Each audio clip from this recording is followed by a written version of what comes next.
There is not an echo. There is just us live. Live? Like you hit the button live? I hit the button live.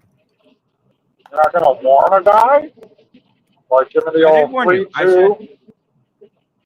I said you don't say the number 1. You say 3, 2, and then they talk. Live.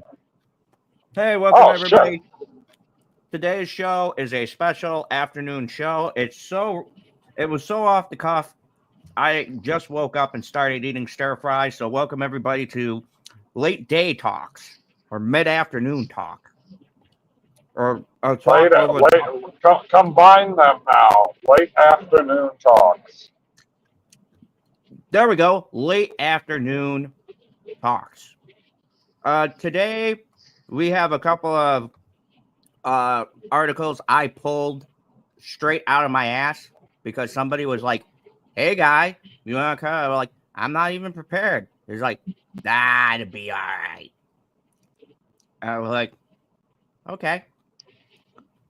So, just so you're aware, in the light that I cannot, or in light of not being able to look at my phone, if somebody shows up in the chat, I can only say hello to them if you point them out to me. All right. So if we have anybody in the chat, I will say, "Hey, so because I know you said welcome to everybody, which at the time was probably nobody. But then Stone Cold Jeremy came in. What up, Stone Cold Jeremy? What's up, Stone Cold Jeremy? So today we are doing an off-the-cuff stream, and I wanted to start strong by pulling articles out of my ass. And the first article I pulled out of my ass for this very sudden stream for us to talk. And excuse me, folks, I will be eating because this is my fucking channel. I haven't eaten. I just woke up and PB was like, "Hey, let's do a stream, guy." And I was like, "Hey, let's do a stream." Bye. He's like, "How quick can you throw it up?" I said, "How fucking quick can you be here?" And here we are. So our first topic is one I wanted to talk about with you, PB, because it has got to be something made for this channel. Something so absurd and ridiculous that we must talk about it. And do you know what that is, PB?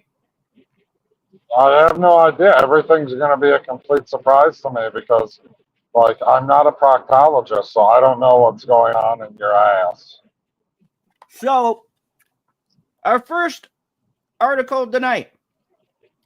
Today, he said, "Your PB impression isn't good."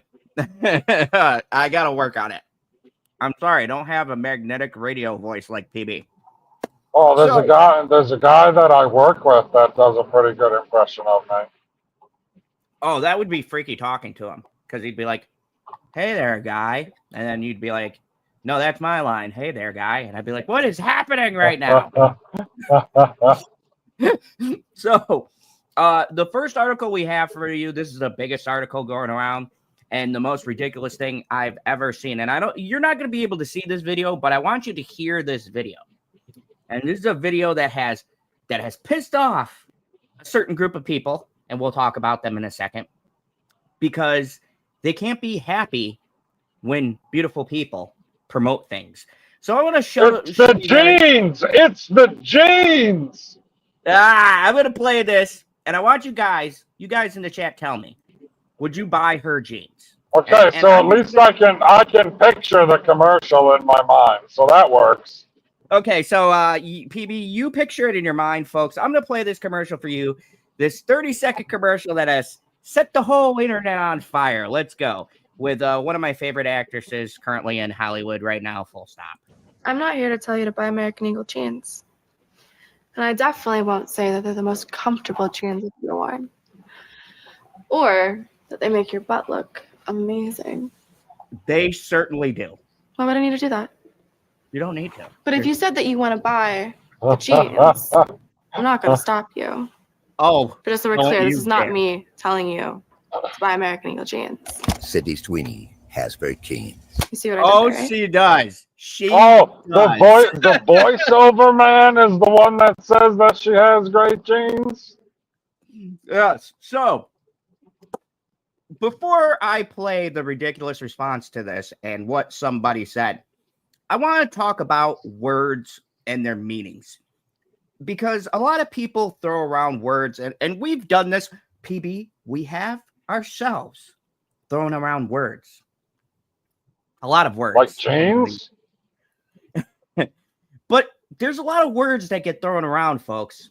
There's fascism, racism, sexist, misogyny, woke, eternal misogyny. You put woke in there. That's fucking hilarious. So, hey, howdy. I do not know what your name is, but we'll say TS. Howdy, TS. It's TS? Go Buffalo Billy. It's kind of upside down. Dude, I like the spelling of that. Buffalo Billy Star TS. Yeah, it's very unique. Hey, Books by Jay, if you're free, let me know. I'll send you a link to comment on this stupid bullshit we're talking about. But you didn't just put the link in the group chat? I probably should do that. But while I'm doing that, PB, give us your initial thoughts about this. And are you personally offended that a hot person is promoting jeans? You can't even imagine the level of personal offense I take at somebody who looks like Sydney Sweeney putting on a comfortable pair of jeans. Like, it almost reaches from 0 to 0. Like, you gotta have some serious issues with yourself if you think that this is offensive to anyone.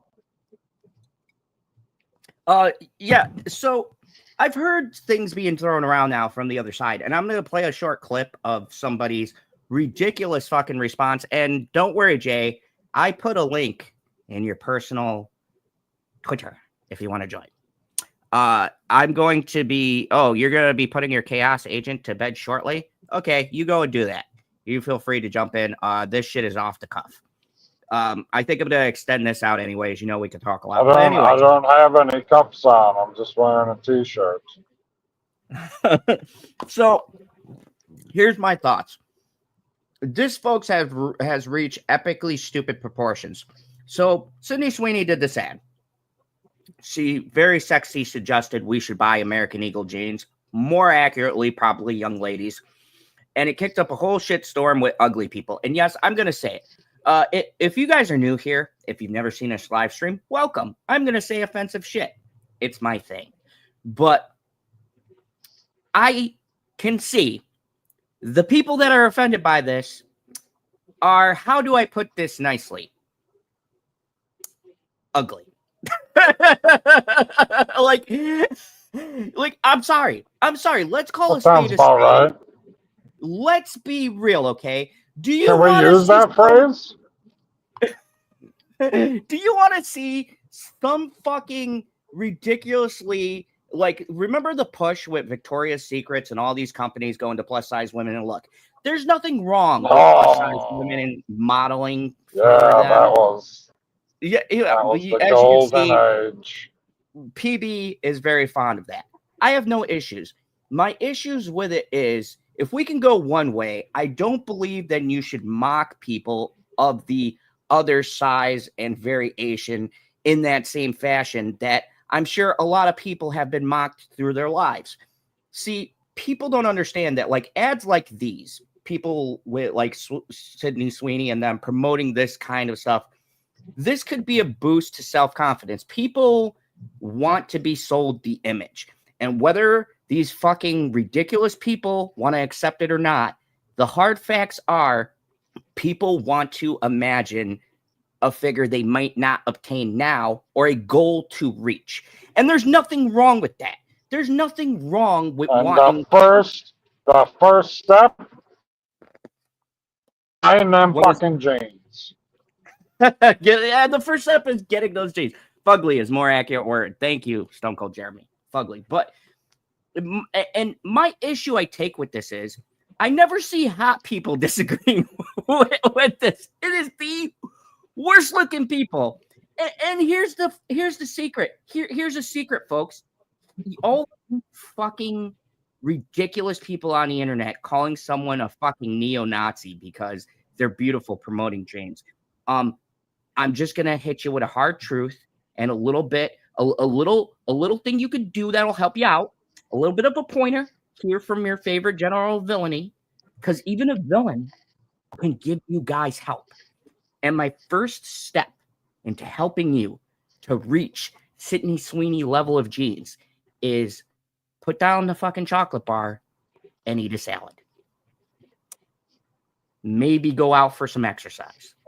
Maybe. Wait, what's wrong with salads? Maybe do stuff besides bitch and complain about how this person who's beautiful is promoting unrealistic body standards. Because here's the thing. I did some digging into this. I sent the squirrels out, PB. Thank you, by the way. I had the raccoons and the squirrels out today. The raccoon you gave me. Squirrels and raccoons? Squirrels and raccoons. We combined forces for this one. It's a tough article. So we sent the raccoons out, and I don't think people realize that Sydney Sweeney is an actress. And do you realize the amount of shit that she does to even my arch nemesis / might have some weird sexual attraction with Brie Larson? These are people who work out every day. They eat specific diets.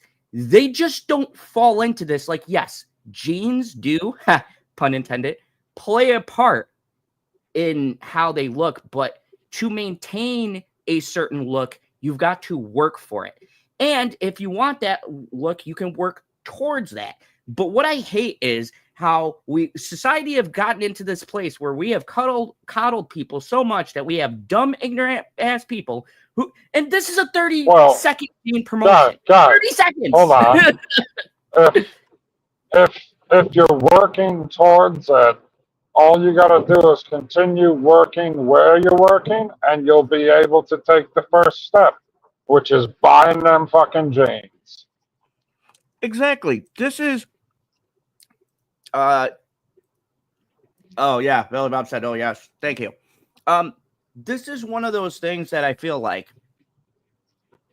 we've gotten to this point in society where there is no accountability for people's own actions. There's everybody holding people's hands, telling them they're going to be all right, telling them they're going to be okay. It's okay, bucko. Just stay this certain way, and we're going to accommodate that.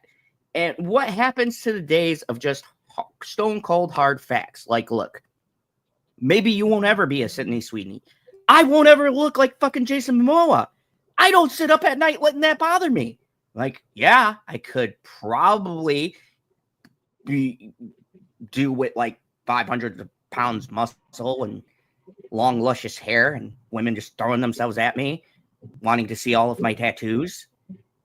But that's never going to be me. And you know what? I'm cool with that. I don't need to be Jason Momoa. How many tattoos do you have? I got one shoulder tat. And I can tell you right now, it does not look as hot as Jason Momoa's. No fucking way. One shoulder tat. That's it. I'm not like 300 pounds ripped Samoan who is in billion-dollar films. And you know what? I think this is more of a problem of people should be happy with who they are. This wasn't like Sydney Sweeney came out and said, hot women will have sex with you if you buy these jeans, or only beautiful women can wear these jeans. Whoa. So you're telling me that the hot women will not have sex with me if I buy those jeans? I mean, I don't know, man. Do you look like Jason Momoa? If you look from one particular angle, I look absolutely nothing like him. And that's my point. Like, we've come to a point in society now where we have backlash over shit like this. And this is why we invented late night talks / late afternoon talks for today. Sorry, folks. It's just, sometimes in life. So this went viral. And now let's hear the response. So Sydney Sweeney came out with this very nondescript, not kind of suggestive ad, little bit cutesy. She did the sexy tone. So how did people respond to that? You're hilarious. So let's hear the response. And like, look, I don't want to make fun of people right away, but clearly this is not the. I want to make fun of people immediately. Clearly, this person who responded is not the demographic for her jeans. So let's listen, because maybe maybe we're being sexist, PB. Maybe we're being fascist. I'm sure. I'm 100% sure we're being sexist. Like, yeah, and I'm about all the time because we point out the fucking obvious. So let's hear what the response was to that 30-second commercial, because it's fucking hilarious. A company whose name is literally American Eagle is making fascist propaganda like this? Probably not. You guys are complaining about that Sydney Sweeney jeans ad, so I went and saw it. That's Nazi propaganda. Wow. Here, it's the red. So we've come to a point in our society where we are in the age of 30-second jean ads being Nazi propaganda, fucking Nazi propaganda. So this is where, remember when I started this, PB, and I said words are losing their meaning. I find it more offensive that you would liking this to Nazi propaganda. Like, does nobody understand the significance, the weight of words anymore? You are saying that someone is in a group of people who put people in internment camps and who gassed people and killed millions. This is what you're likening this 30-second ad to. Because you were calling somebody a fucking Nazi for doing their job and promoting a pair of jeans. Now, if you want to go with all of the other stupid ones, like maybe fat shaming, not promoting body positively. No, that's where I thought the statement was going to go. But oh no, we went immediately to fucking crazy town. We went to Nazi propaganda. And speaking of propaganda, welcome, Books by Jay. Hey, hi. I did not see that coming. You can't because you're driving. I don't know why this is not. That was a Nazi joke, dickhead. Well then, hold on. Technical difficulties. I'm sure she'll be back. So Nazi propaganda. That's where we're at in society, where we have somebody like Sydney Sweeney who is gorgeous looking and does a 30-second ad, which in no way had any kind of terms in it that were degrading or demeaning. Nothing that was like, you're not beautiful. Look, back in the day, I don't think, folks, you realize the days of advertising we came from, some could be borderline manipulative. Like, you know, if you don't have these shoes, you ain't cool. You aren't hip. Like, you know, with having Air Jordans and stuff. I remember one that said Nike, it's this or nothing else. You know, those kinds of ads. Like, you had to get this shit or you just weren't cool. And when you went to school and you didn't have the shit, you weren't cool. Why did you need to be cool? Did you feel compelled to be cool? So sorry about that. Little rusty, haven't streamed in a while. You look like you're breaking out a present. Jackie? We got Jackie live. Huh? Jackie's live. She's doing with us. She's doing a breakout. I'm trying. Yeah, I've been fighting for my life over here, and I can't like see anything. So like, I'm not missing anything. Like I'm the last person that commented anyway. That's okay. If you stream it, they will come. Well, you were just missing your favorite protagonist, so like I just had to come back. Welcome. This is such a great day. So yeah, we're at an age where nowadays, and I came a little harsh and I said these people are ugly that are complaining. And maybe I was harsh with that, but I feel not no. because Okay. when I played the video, when I played the video, the first thing was this. Let's be real, not the most attractive lady talking about Nazi propaganda being promoted by American Eagle. She's like, this is American Eagle, and you're promoting this Nazi. Where was the Nazi propaganda? Can anybody on this panel tell? When did she say so? Did she do a salute I missed? Did she say Heil Hitler at the end of that? I don't remember. She saluted? It's the part where they're talking. It's the part where they're talking about her having blonde hair, blue eyes, and having nice jeans. So, like, it's the context clues. So that's why everybody's mad. And I agree with you that a lot of the people that are pissed about this is because she is an attractive woman, and a lot of people are in their feelings about it. And so, like, I understand why people are mad. And so, like, even if that's like not their intention, it's the political climate that's happening right now, and it's making everybody feel that that's what the intention behind the ad is. But as an author, it's very clever wordplay, as we know. And so I don't think that I would like, so you know me, I'm a protagonist. I'm going to give everybody the benefit of the doubt. I'm not going to go straight to the, you're a piece of shit immediately, right? Don't worry. So I would like to think that American Eagle is just trying to have clever wordplay. However, I do, as a woman who is obviously not blonde hair, blue eyed, I get the implications of the wording, but I also know it is beautiful, clever wordplay because of the fact they're talking about blue jeans. Now, the thing that I find genetics.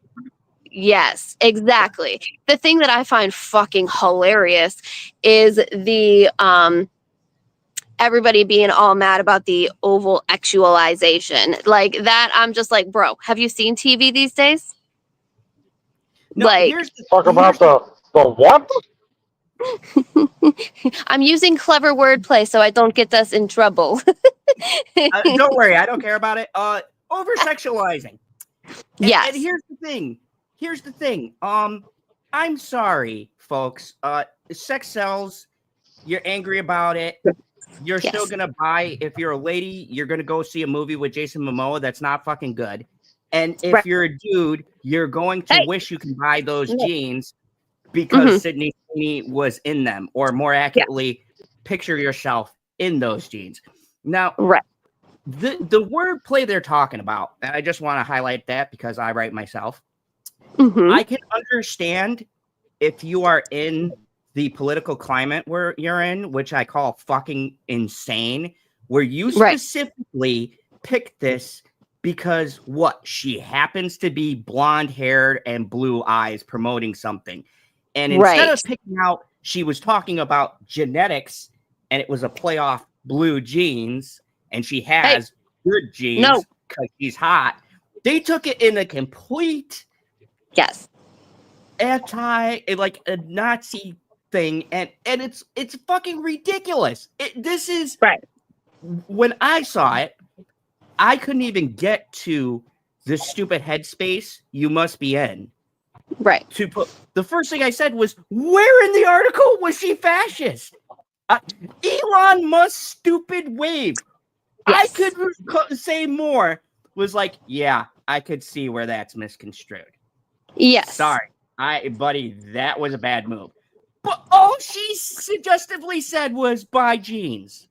In no way can I get in this headspace of being like, oh yeah, she's definitely trying to like make the fucking Fourth Reich. Well, and And here's where I'm going to do what I do. You know how we do. It's been a while. We're rusty, but you know how I do, right? Devil's advocate with you. I'm a woman. So I see the other side of it. You are a straight white male. You do not feel threatened in this political environment like many other genres of humanity do.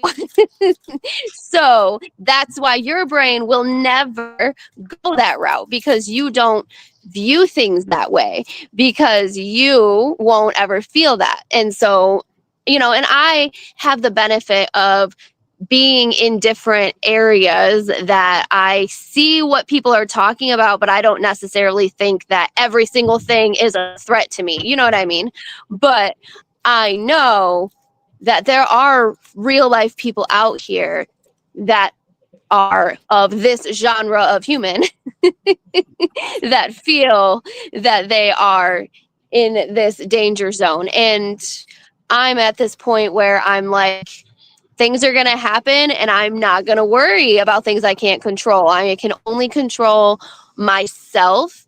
And so I have the benefit of stepping outside of that perfunctory, direct, like, bias of, oh my God, it's happening. Everything is spreading. There are things that are alarming to me right now. Yes. There are things that I am worried about. Yes, because I fit into, as you know, many categories that are being threatened at the moment, or people feel they're being threatened at the moment. You know what I mean? Between, so like I get it, but your brain is never going to go there because you're never going to be in that situation. You know what I'm saying? Oh, yes. And I understand. But the second part to this, too, was also directly, and I'm reading from an article from Entertainment that says, things, however, only worsen when more people accuse the company and Sydney of not only promoting white supremacy, which I'm still never going to get on board, but Right. the fact of also, and I quote, focusing on her large boobs and slim figure. And this is where I call bullshit on this is just, a poorly worded ad, or, it has these white supremacist undertones. Let's call a spade here, folks. Let's be real what this is about. She is hot. She is. They focused she on sells that. bath soap and people love it. and people are insulting this because they are pissed off that she is a hot woman promoting jeans. And who's the first one to jump on the bandwagon of hating her? Izzo or Lizzo or whoever the fuck that ugly bitch is. And she comes out and immediately has to say something. And let me just compare figures here. Lizzo's shit has not sold anything. Right. Sydney Sweetie stuff, on the other hand, has. Yeah. So it's a symptom of this isn't just some mistaken thing. I think this runs deeper to people have this one bias that has been universal and has been a thing since the dawn of time. They are jealous of the good-looking person. Look, I'm not, as I said earlier, I'm no fucking Jason Momoa. I'm no fucking pick any generic white guy who's hot, Henry Cavill or whatever have you, okay? I'm about middle of the road. I've accepted this in my life. I have a hot future wife, and I'm happy with who I am. Bitchy is very sexy, and hopefully you catch this, Bitchy. I love you. We get married in about 2 years or so. So where did PB go? PB will be back. You know him. Oh, I was like, wait a minute, he's gone. Anyway, go ahead. This is one of those things where I feel like this is not about anything. Like, people want to make things political where it's something super simple, as in people are jealous. It is pure jealousy, and it is pure rage, and it is the most fucking ridiculous thing I think I've seen in quite some time. And I mean, I understand about some things where people are like, oh, well, this marginalized person and this and that, but this doesn't strike me, and it doesn't come off as, I didn't even really pick anything remotely Nazi about this until you picked it out. and pointed out what could be considered very vaguely. Like, you really have to have no life to really dig into that. Right. I saw it as a play on, like you did, a play on words. When with genes as being she has good genes and American Eagle is good genes. They both go together like a normal fucking person. And this is why I don't talk politics because like I feel really bad because I have followed Sydney Sweeney's career for a long time, and she does not strike me as somebody who even gives a shit about mentioning politics or anything. She just kind of lives in her own world. She does her own thing.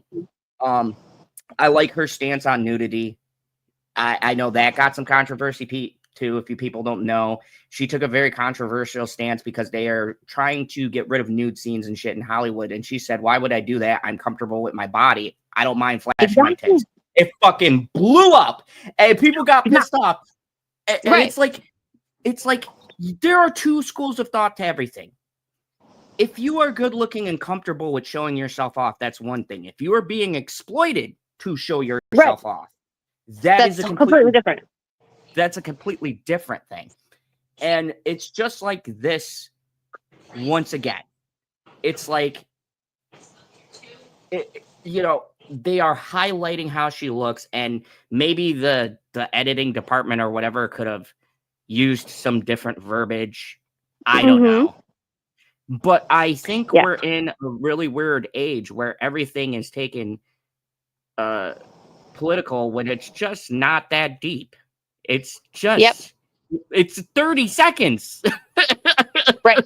Well, and that's my whole thing is like, because when I first saw it, like I kind of cringed a little because I was like, ugh. And I kind of had that weird kind of, just because with everything that is going on, and especially and the reason why here's why. Because it's in the wake of everything, and I know we don't do politics and stuff like that, and I don't have a political affiliation. I really don't. I'm on the side of human, and so people do whatever they. What would you say? I said you're on the side of authors. Yes, exactly. And so when I first saw it, I kind of cringed a little bit because it's in the wake of all of this Epstein drama and all of this can we trust our president drama and all of this tariff drama, and it's just like all of this myriad of so much shit going on that is so much more important, you know what I mean, that people are just so hyper fixated, they want to cling to something, and I kind of cringe a little bit because I was like, this is not the time for this, you know what I mean? But at the same time, the other side of the coin is like, she's fucking brilliant. She's a brilliant marketing genius. She knows exactly what she's doing, and now everybody's talking about it. And now everybody has something else to fight about. And it's so important. People are probably going straight to American Eagle and, buying their emotions and buying those damn jeans because they can. And, so it's one of those things that like when I first saw it, I was kind of like, ooh, not because I felt any type of way. It was more like this is not a good time for this, you know what I mean? But now that I've kind of seen it in my timeline more and I've kind of looked into it more and stuff like that, I've come to the conclusion that it is just a thing, you know what I mean? And exactly. Yeah, and it, like I said, hold on a second. Cotton, what's up? He says, who owns that company? Yeah, I was just about to get into too. I don't know who owns that company. PB, real quick, say hi to Cotton. Oh, I can hear stuff now. Yeah, say hi to Cotton. Papa Cotton is here. What's up, Cotton? Okay, so yeah, it's like, oh no, my phone's getting a little warm. I feel like I'm on a slight type delay. Oh. Dad says, I know who owns it. Is it? Aren't they in? Oh, that's the other company. That's Hollister, isn't it? Because I thought there was litigation going on with the owner of one of them, but I think that one's Hollister, which is Oh the no, it's guy Hollister. version. And that's Yeah. what I'm saying. We're not saying here that these companies, and I'm going to be talking about a company in a second that really is off the fucking rails right now. But no, I'm just kidding. we're not saying these companies are innocent. We're not even saying that Right. maybe this wasn't an intentional double entendre. I'm just Right. saying personally, Sydney Sweeney, the way it was worded, I believe it was in the sense of playing on words. Jeans, Mhm. she's got good jeans. Not she's fucking blonde haired, blue eyes, and is gonna start the fucking fourth Reich. Like, grow the Right, fuck up. right. That's my thing. And Jay's a little bit nicer saying she understands. But I'm here to tell you, I'm a dick, and I think you're all fucking nuts. Hot take. That's why I'm the protagonist. You know, and that's the thing too, and that's what I was just about to say. Was like, if you're going to go all out and accuse this company of doing this shit, you need to research the company and actually see what those values are, and actually see if what you're accusing the company of. I didn't do that research, so I don't know. But like, it's one of those things where you can't just be like, "Oh, they're doing this," and then. He said, "You ever Yes, I see agree. that crow eventually two cats?" That's what we're seeing global scale. I 100% agree with you. I 100,000%, 100,000% agree with this. This has become, to me, and I'm gonna play devil's advocate to your devil's advocate. To me, So what we do? to me, this feels like purposely levying political capital in order to promote something. And the person I feel bad for in this is Sydney Sweeney, because I in no way, shape, or form think she's fucking gives a shit about any of this. She was just saying, Agreed. "Hey, you're beautiful. Can you do our gene commercial?" That's Yep. Yeah. Are you done with your popcorn, buddy? Okay, I'll be right back, guys. I have to get my chaos agent in bed, and so I'll join you again here in a second. Okay. Okay. Good luck. Excellent.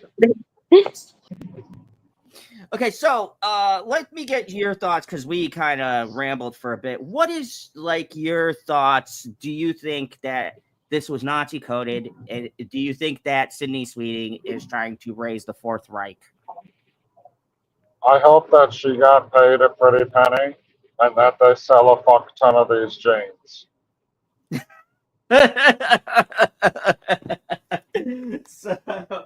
So you're in the camp of like what? It's a fucking jeans commercial. The fact that nobody's been using that line previously, and it's not like they couldn't have used somebody that didn't have, the Aryan characteristics. Like, they could have fucking used anybody who's fucking... Use fucking Selma Hayek. You'll sell a fuck ton of jeans. Do you think we would have had the same backlash if it was Selma Hayek? Absolutely not.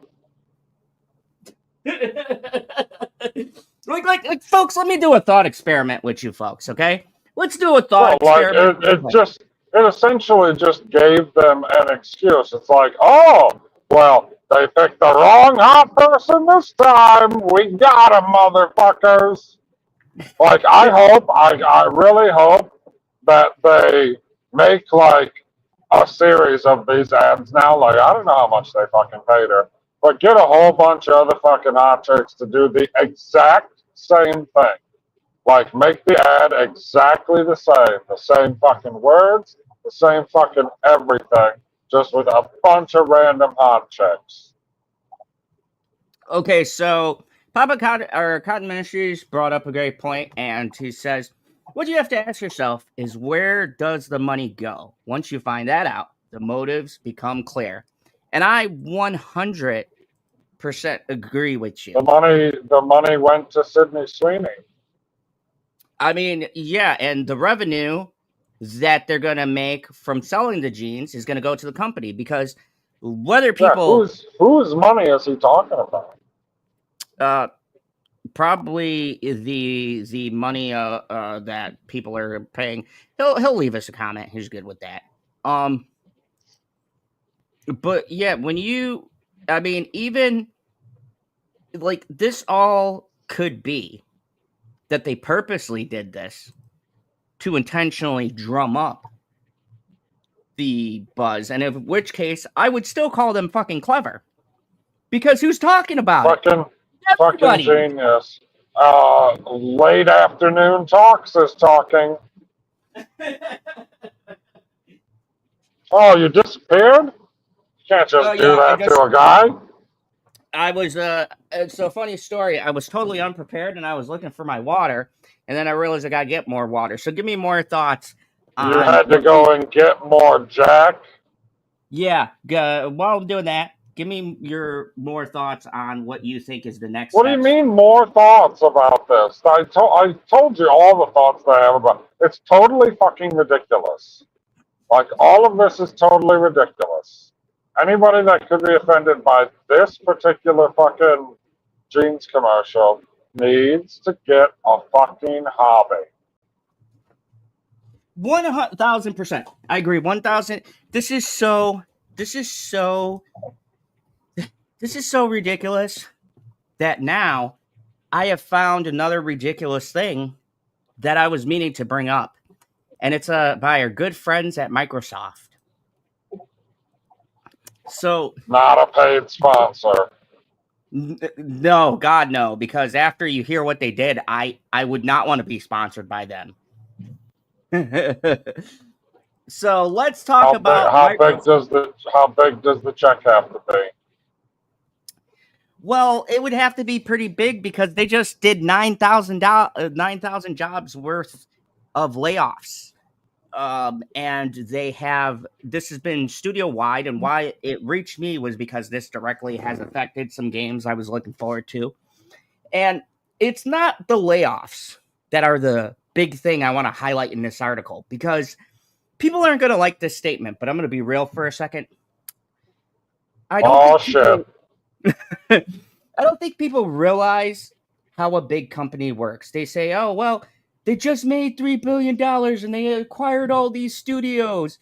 And why are they laying people off? And like, look, they did like 3,000 or 4,000 rounds of layoffs before. And then they did another 9,000. And it's not the fact that they laid people off, because it's fucking Microsoft. I hate to say this, people, but these companies do layoffs. Some things get redundant and they downsize. And it sucks. It especially sucks if you work for them, or if you have friends, or if you were working on a project and it got scrapped. But that's the nature of the business. That is not what I want to highlight, because I think it's ridiculous to attack companies for laying people off. But what I want to highlight is Microsoft's response to the people they laid off, because it's very humorous and very, very fucking out of touch. So I have this article here, and it says, after 9,000 layoffs, Microsoft boss has brutal advice for the sacked workers. I'd be remiss in not trying to offer the best advice I can under these circumstances. And are you ready for it? His advice. Now, these are 9,000 people who lost their jobs, some coders, tech people, whatever else. Some people who are working on projects that never got fucking made, so they don't have a resume. And he says, and I quote, those who lost their job should be talking to Chat GPT about it and getting advice and guidance from Chat GPT. So, if you guys don't know what Chat GPT is, it's this AI thing you talk to and you talk into it and gives you suggestions and stuff. But this out of touch fucking lunatic is suggesting counseling, guidance, and advice to Chat GPT. So just imagine you get fired, your boss then hands you off to a fucking robot and says, okay, fuck off. AI Ted here is going to be in charge of your out paperwork. So this out of touch motherfucker told these workers to go talk to Chat GPT about their problems. PB, just go. I don't even know what to say about this. This is the You gotta worst. talk to someone. Like, you don't want to be alone in a time of despair. The GPT is there for you, not a paid sponsor. But if you want to sponsor me, I will sponsor Chat GPT. Anyways, so let's read what this very compassionate head of Microsoft, who just laid off 9,000, and I'll read what Phil Spencer, too, of the gaming division had to say, because his statements is even more fucking wild. Like, this is so out of touch, and it saddens me, because these are the people who made, like, Halo and so many great things. They own Obsidian and Bethesda, who does Fallout and things like that. And they made cuts across some of those studios as well. And they says, as the Aftermath reports, an executive producer of the Microsoft-owned Xbox ended up with eggs on his face after suggesting that laid-off workers should pour their hearts out to AI. What a guy. So just so I get this straight, folks, you get fired. Should you seek counseling? Maybe you have some dark thoughts. Maybe you have some financial problems. Don't go get unemployment. That's for fucking losers, okay? And help. Maybe you're feeling blue. Fuck that shit. No. Man the fuck up and get out your Chat GPT and you talk to your AI companion, because that's the only person who gives a fuck about your feelings. Yep. And does it? No. It does not. I mean, maybe one day when we get to T2. It fakes it. It fakes everything. Well, no. Arnold had real feelings for John. He gave him the thumbs up at the end of the movie. Oh, So Arnold is Chat GPT? I mean, you can program his voice. You might feel slightly better about being fucking fired. I mean, it would be nice to have a conversation with Arnold. That sounds enjoyable. These are so this is the statement. And this is holy shit. He says these are really challenging times. And if you're navigating a layoff or even quietly preparing for one, you are not alone. And you don't have to go through it alone. That producer Matt Turnbull said in since deleted Lycan posts in the aftermath of the layoff. And thankfully, someone's got this screenshot. He says, no AI tool is a replacement for your voices or your lived experience. But at a time when mental energy is scarce, those tools can help get you unstuck faster, calmer, and with more clarity. So this guy laid off 9,000 people. And he said, folks, you are not in the right headspace to find yourself a new job. No. You might be distraught. You might be thinking about how the fuck am I going to pay rent? How am I going to eat? You know what you need to do at a time like this? You need to go to your fucking nearest AI, get on that old Chat GPT, and you talk about your feelings to a fucking robot. Because we sure as shit don't give a fuck about your feelings. Matt Turnbull is fine. He's writing this PB. You want to know what's disappointing? You know what's disappointing is his AI is called Gemini on the Pixel phone, because I assume the Pixel phone is made by... no, that's Google, sorry. What phone does Microsoft make? I haven't the foggiest fucking clue, but ChatGPT is on it, and apparently if you get fired from there, you can talk to him. Is ChatGPT owned by Microsoft? That doesn't sound right. He said it's a ChatGPT or Copilot. Microsoft Copilot? Yeah. Use those tools. Oh, well, then he should have said co-pilot, like missed opportunity. He says, I know these types of tools engender strong feelings in people, but I'd be remiss in not trying to offer the best advice I can under these circumstances, he continued. I've been experimenting with ways to use large language model AI tools like ChatGPT or Copilot to help reduce the emotional and cognitive load that comes with job loss. This statement feels like it was fucking. Dude, that's amazing. I just fired you. Go use my product. So look. Here's the deal, Bob. We're gonna let you go, but great news. And he's like, I get to keep my job. You're gonna give me benefits. I'm gonna get my pension. No, fuck that. Here is our robot Al, and he's gonna help you through these rough times to find you a new job. They didn't even say we'll give you a package to help you, a little compensation package. No, they gave him a fucking co-pilot. They said, hey, you talk to this and you feel better. And they said, yes, you read this right. A Microsoft boss was telling those they just laid off by the tech giant that they should use chatbots run or funded by the company that just fired them to avoid crying on the company's shoulder. And by that statement, there is no way to look at this in any other different kind of way. You can't spin this and go, oh no, he was trying to say they fired someone. This is like Shakespearean level ridiculousness. They fired people and they said, hey, I know we just let you go, but you can use our software to find yourself another job and maybe even feel better about the fact we just fucking fired you. Like, you can't make this shit up. Possible. And thankfully, we don't have to. I mean, this to me, when I saw this is almost as amusing as gators that are eating meth.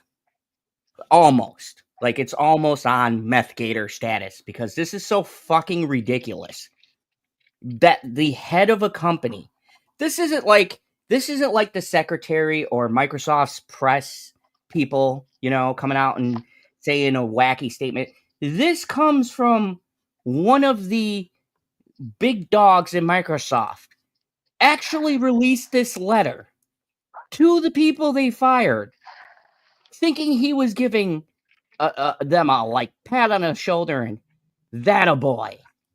And he said, following the phone-in introduction, Trimble offered a few potential prompts for AI as job loss grief counseling, including those that want help with career planning, resume building, networking, and personal favorite, emotional clarity and confidence. So Trimble says, ChatGPT is supposed to give me confidence? Oh yeah, and clarity, and it will even do professional psychiatric help. They don't even have to pay for the emotional trauma you might be under, where you think about going towards your fucking window and just saying, I've had enough. No. They got that covered. You can now go to ChatGPT and they will talk you down the ledge. So it's okay. We got AI. PB. You'll be fine. Thank God. I don't know what I would do without it. Oh yeah. Welcome to the future, folks. I'm struggling with imposter syndrome after being laid off. Trimble's clarity prompt reads, can you help me reframe this experience in a way that reminds me what you're good at? So this person said, I'm struggling with imposter syndrome after being laid off. And the response from the AI was, can you help me reframe this experience in a way that reminds me what you are good at? Like, Oh, you're supposed to tell me, AI, what I'm good at. You got all my links. It comes as little surprise, given how absolutely tone deaf those suggestions are, that folks on social media had quite a lot to say about Xbox executives. The new Severance season is insanely good, joked one commenter. Severance is a good show. Other people are irked. The Observer wrote on our gaming subreddit, anyone that tells people who are fired that they should talk to a computer chat algorithm for therapy is insane. I agree with that. Indeed, gamers seem to be the most affronted by Tremble's attempts at sensitivity and advice, with another ex-commenter remarking that his response for those layoffs was the most tone-deaf and cruelest of things they'd ever seen. And you know what? I fucking agree with this person on X. I think that is super tone-deaf and highly fucked up to say to someone.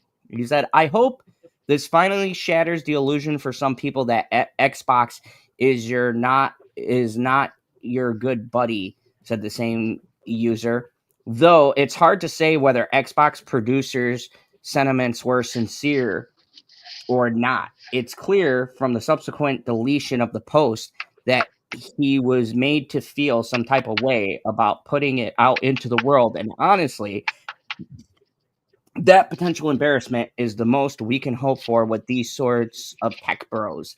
And I 100% agree with that. That has got to be, for everything we've ever covered on this show, the most insensitive comment I've ever heard about anything, full stop. Like, this guy told people, go talk to a robot to feel better about the fact that we're firing you. And not only don't just talk Yeah, to any but how offended were you when you were told that that movie wasn't made for you, Zod? I was fucking super offended. But then I saw her in that dress, and I was conflicted. Thank you, Amy, you son of a bitch. So, before I get into this next article about the same thing, because I want to get good old Phil Spencer's response, because everyone has. Who the fuck is Bill Spencer? Phil Spencer is the one who runs Microsoft. Wait, are you saying Bill or Phil? Phil Spencer. Spell it.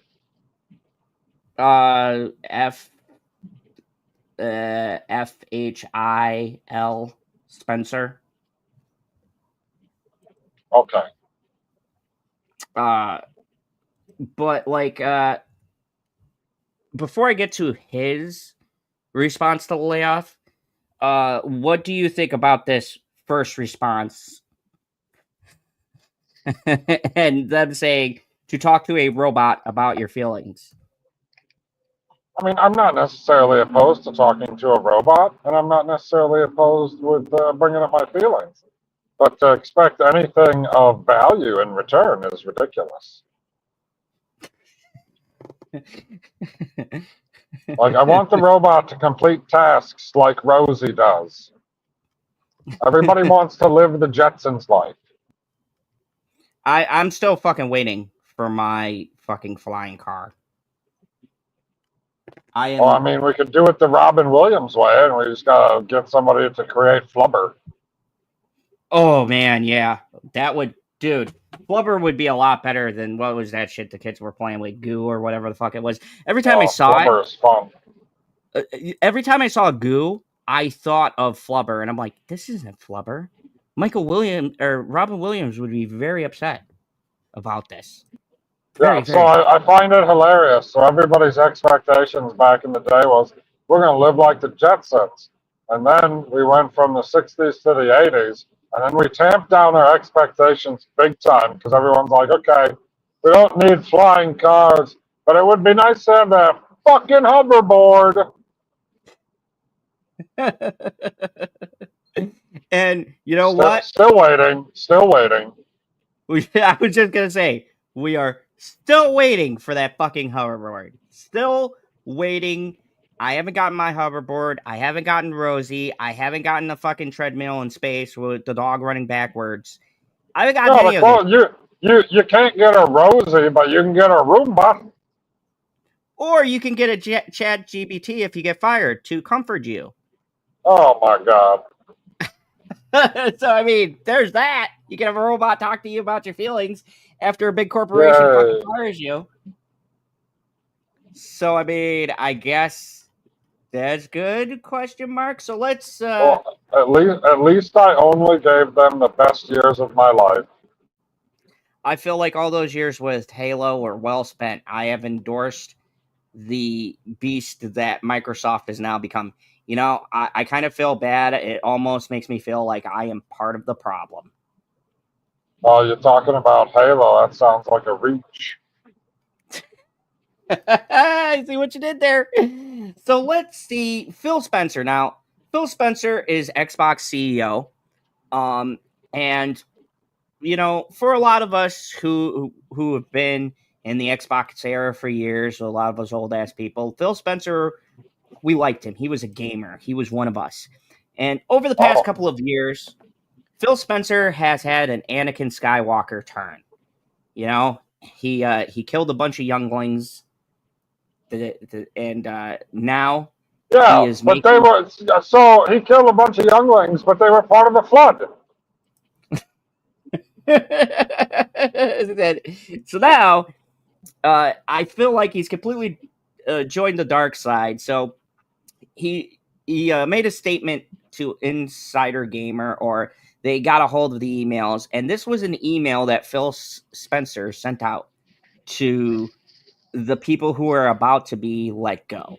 And this fucking letter, after I read it, feels like Phil used Chat GPT and Copilot to write this shit. Because once again, you'll notice a theme that I'm picking up.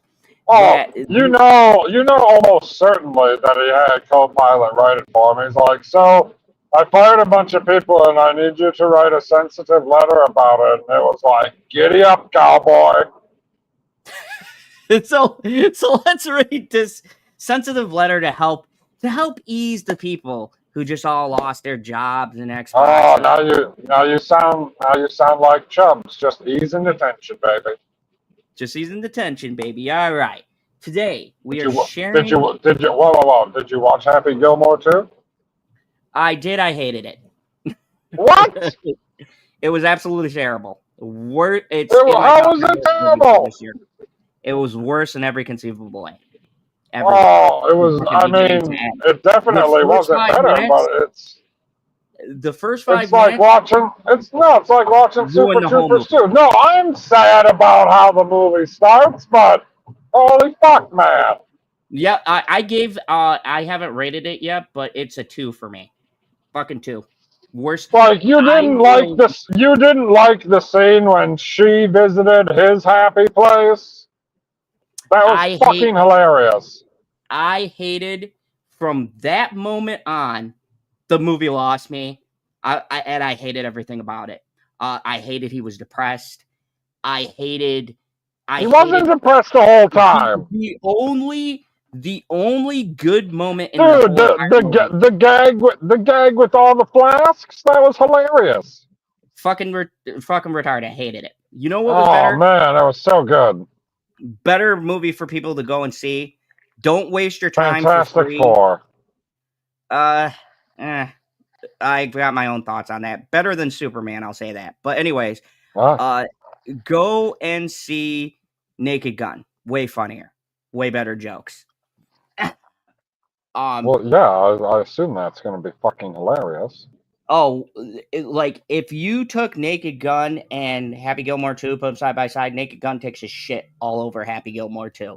It's not even a contest. As a matter of fact, Happy Gilmore 2 is going to be in my worst movies of this year. Spoiler, not going to tell you where because there's a lot of bad movies in 2025, but it's pretty high up there. It's very high up there because it fucking pissed me off. There were only 2 good scenes that got a laugh out of me in that movie. When him and Shooter McGavin fought in the cemetery, and Eminem playing the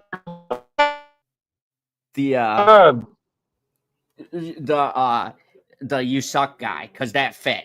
but the fucking ridiculous amount of cameos, the storyline, it was terrible.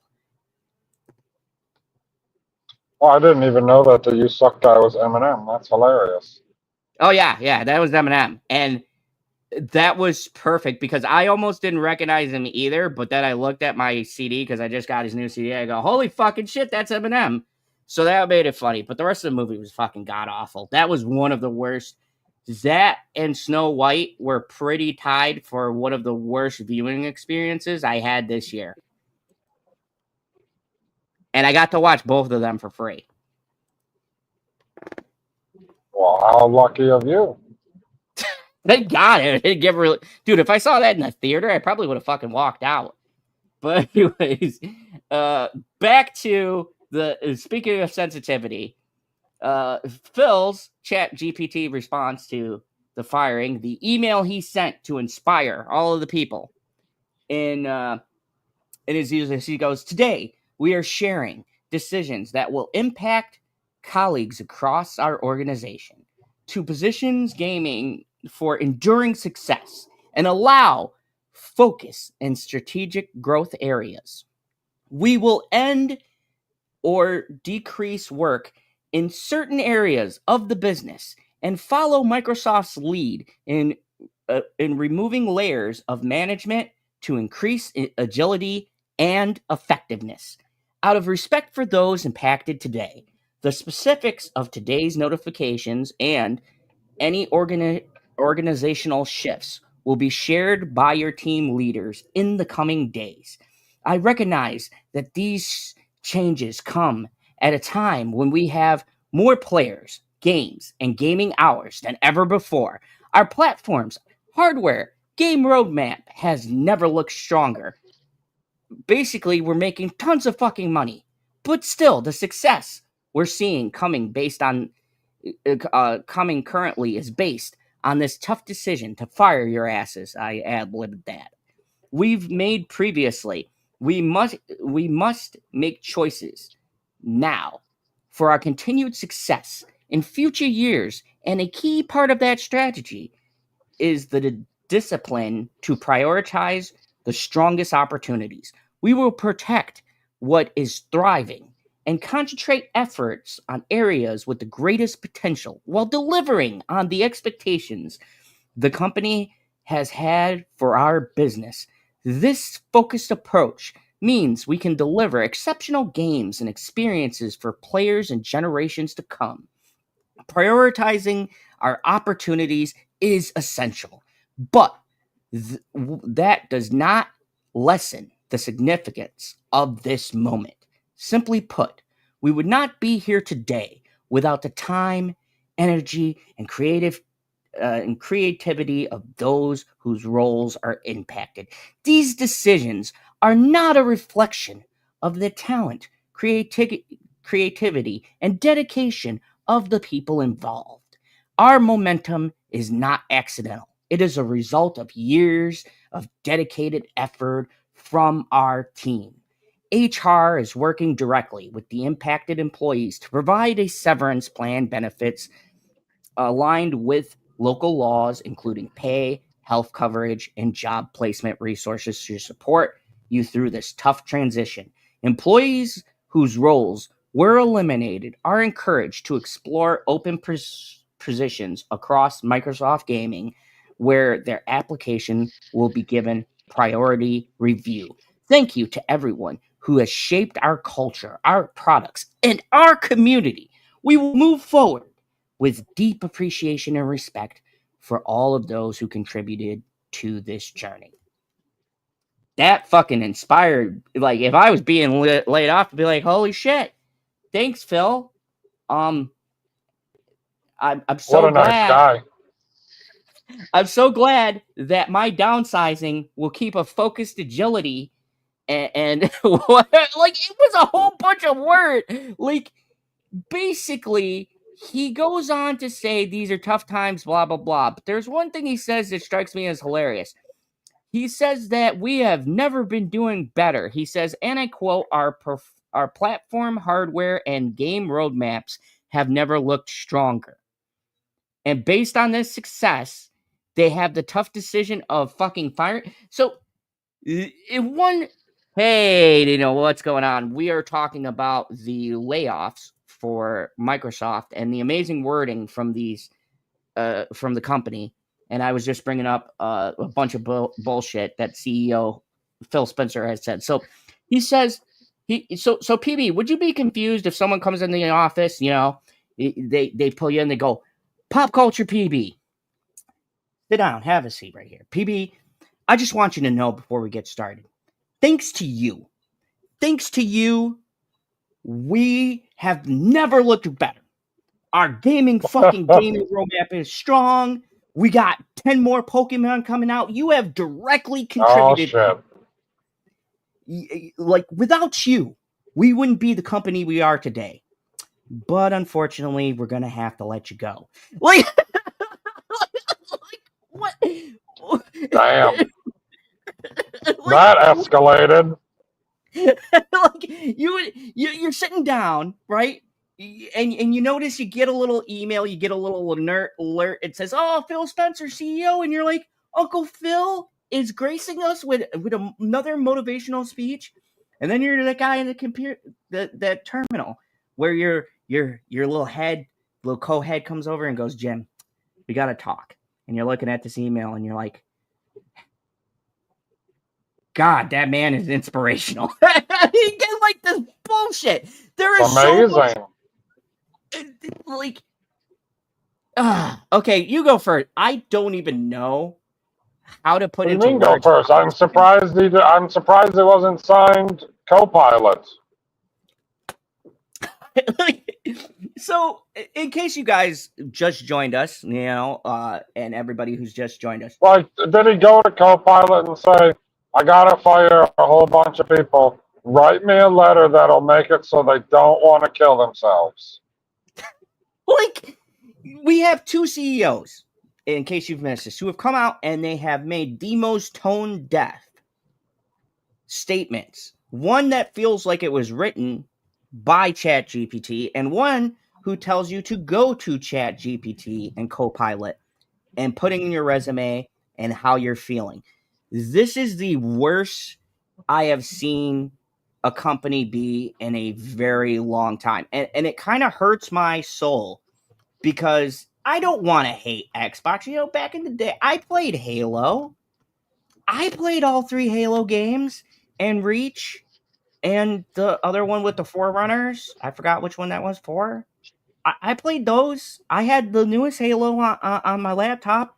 Played through Microsoft off of the fucking, you know, Game Pass.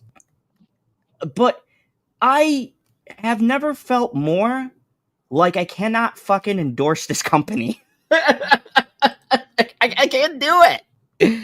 Like you can't endorse them, or you're going to delete and destroy all of your Microsoft stuff. I fucking can't because my whole entire computer runs on Microsoft. That it does.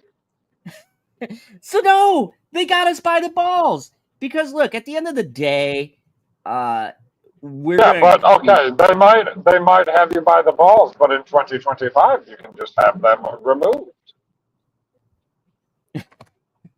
True, you can. This is just, sir. This is just. It's amazing to me, how insensitively written these letters are. It's like, it feels like they talk about ChatGPT a lot. This feels like a computer giving advice. That's because it gave you advice on what to do with your life. Use Copilot more. Yeah, they basically just said, you having problems, buddy? Go to Copilot and talk to them about it, even though we fired you.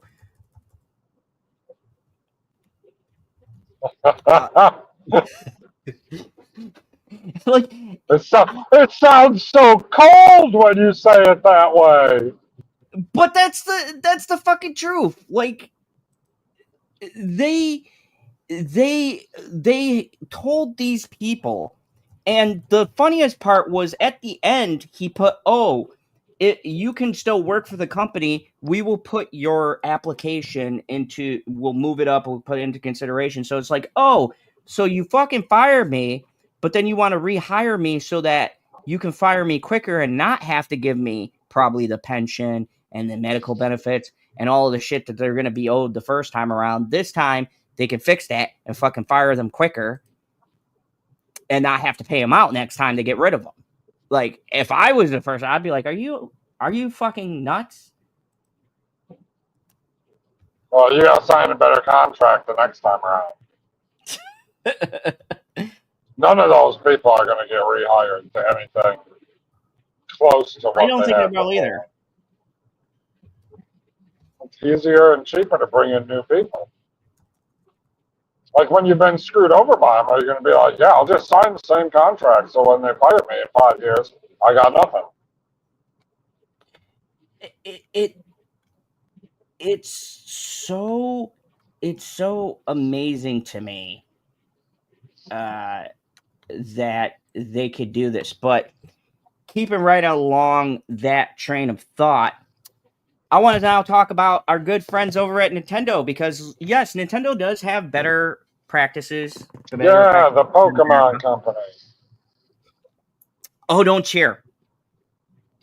Don't cheer, PB. Too late. It's too late. I did. Because do you know for your new Pokemon game, you might be paying $80. So Nintendo leads the way in raising game prices.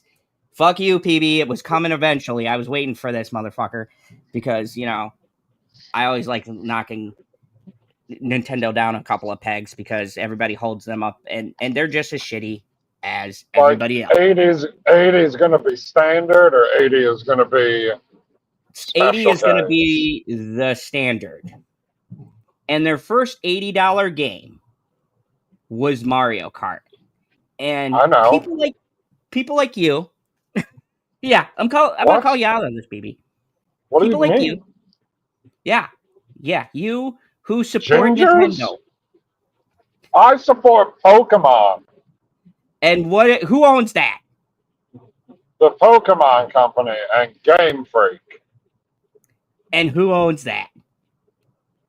No, Because that's like Pokemon. No, Pokemon is owned by 3 entities. Like they each own a third, and 1/3 is owned by Game Freak, and another third is owned by the Pokemon Company, and then the other third is owned by someone else. Which is? Oh, you want to know who owns that last third? It was Nintendo. Okay. I just wanted to get that. You sound like you had a bad cough there. You okay? You need a lot? I just had a little frog in my throat. So, according to the latest news, Nintendo has gone forward. Now, thankfully, companies tried to do this, and smart gamers such as myself over here at Sony, on the Sony side of the force, and one might say the light side of the force. For once, a villain is siding with good guys. This shit is bad. Borderlands was going to raise their price. A bunch of other people, and gamers threw a fit. But on the idiot side, as I like to say, or the mentally challenged side, and you're not the only one. I have a coworker at work. You talking about retards? Yes. I wasn't going to say, gosh, they're going to come after me. Anyways, the other half, that includes you and a good friend of mine, who he's like a drug dealer, because he's like a drug addict, because he says to me, he said, Zod, I know that they're charging me more. I know they only got 1 new game on the Switch. Oh, I'm sorry, 2 now, because they just released Donkey Kong, which looks amazing, and I fucking hate the fact that Nintendo makes amazing good games, consistently. I don't fault them for any of that. This is my issue, is... Here comes the faulting. Yeah, now I'm going to fault you. I feel like this is a dangerous precedent because not everybody makes games that justify an $80 fucking price tag. We used to talk about this all the time, and I'm sure you feel the same way. One, where does the price hike end? Because if games go up to 80, naturally systems are going to go up. The price hike ends at the bottom of your wallet. Like, I don't feel anything really justifies $80. Like, so okay, hold on. How much was a Switch 2 if you buy just the Switch 2 and then $500? Yes. How much was a PlayStation 3 when it came out? Fucking $600. Yeah, but the games were not fucking $80. That's true, but the most like expensive, everything in proportion. Okay, so here's the thing, because you're a numbers guy, and I get what your argument's going to be, and I can understand the numbers. I can understand inflation, but I refuse to believe that we're so inflated that naturally the games have to raise to 80. And here's how companies are presenting it. They are blaming it, and you're going to love this, on tariffs and tax prices and everything else. Now, if I'm not mistaken, wasn't all that shit walked back, if memory serves me correctly, recently? The whole tariff stuff. I don't remember which countries made better deals to lower their tariffs or completely eliminate them. Some of them did, some of them did not. I know Israel was like, oh, we'll lower our tariffs to 0. And Trump was like, that's great. We'll lower ours to like 8% or 10%. And I was like, son of a bitch. And now, here's the thing. Gaming companies, this isn't a thing like the economy necessitates this kind of change. This is being used by companies to justify, I feel like, lining their pockets with more money. Do you really think, because this is the statement, and I quote, due to these tough times of game production costing more money, right? Which there were a lot of in our day, graphically breaking games, cutting edge, whatever. And I don't remember it being, this is so cutting edge, we're going to have to charge you like $100. So just think about it this way, PB. You buy the fucking... there were a couple expensive games back in the day, but they weren't standard. They came with like 7 discs. Yeah, it wasn't a standard affair. This is much different from setting a standard of $80 for everything. And my issue is not every game is of that quality price, but these big companies are still going to release it like it is worth that $80. And it gives them a reason to be more disingenuous just to grab the consumer's money. Because let's be real, I just read it. All of these gaming companies are fucking scumbags. So this isn't... they're playing this. They're saying, like Andrew Wilson here says, that...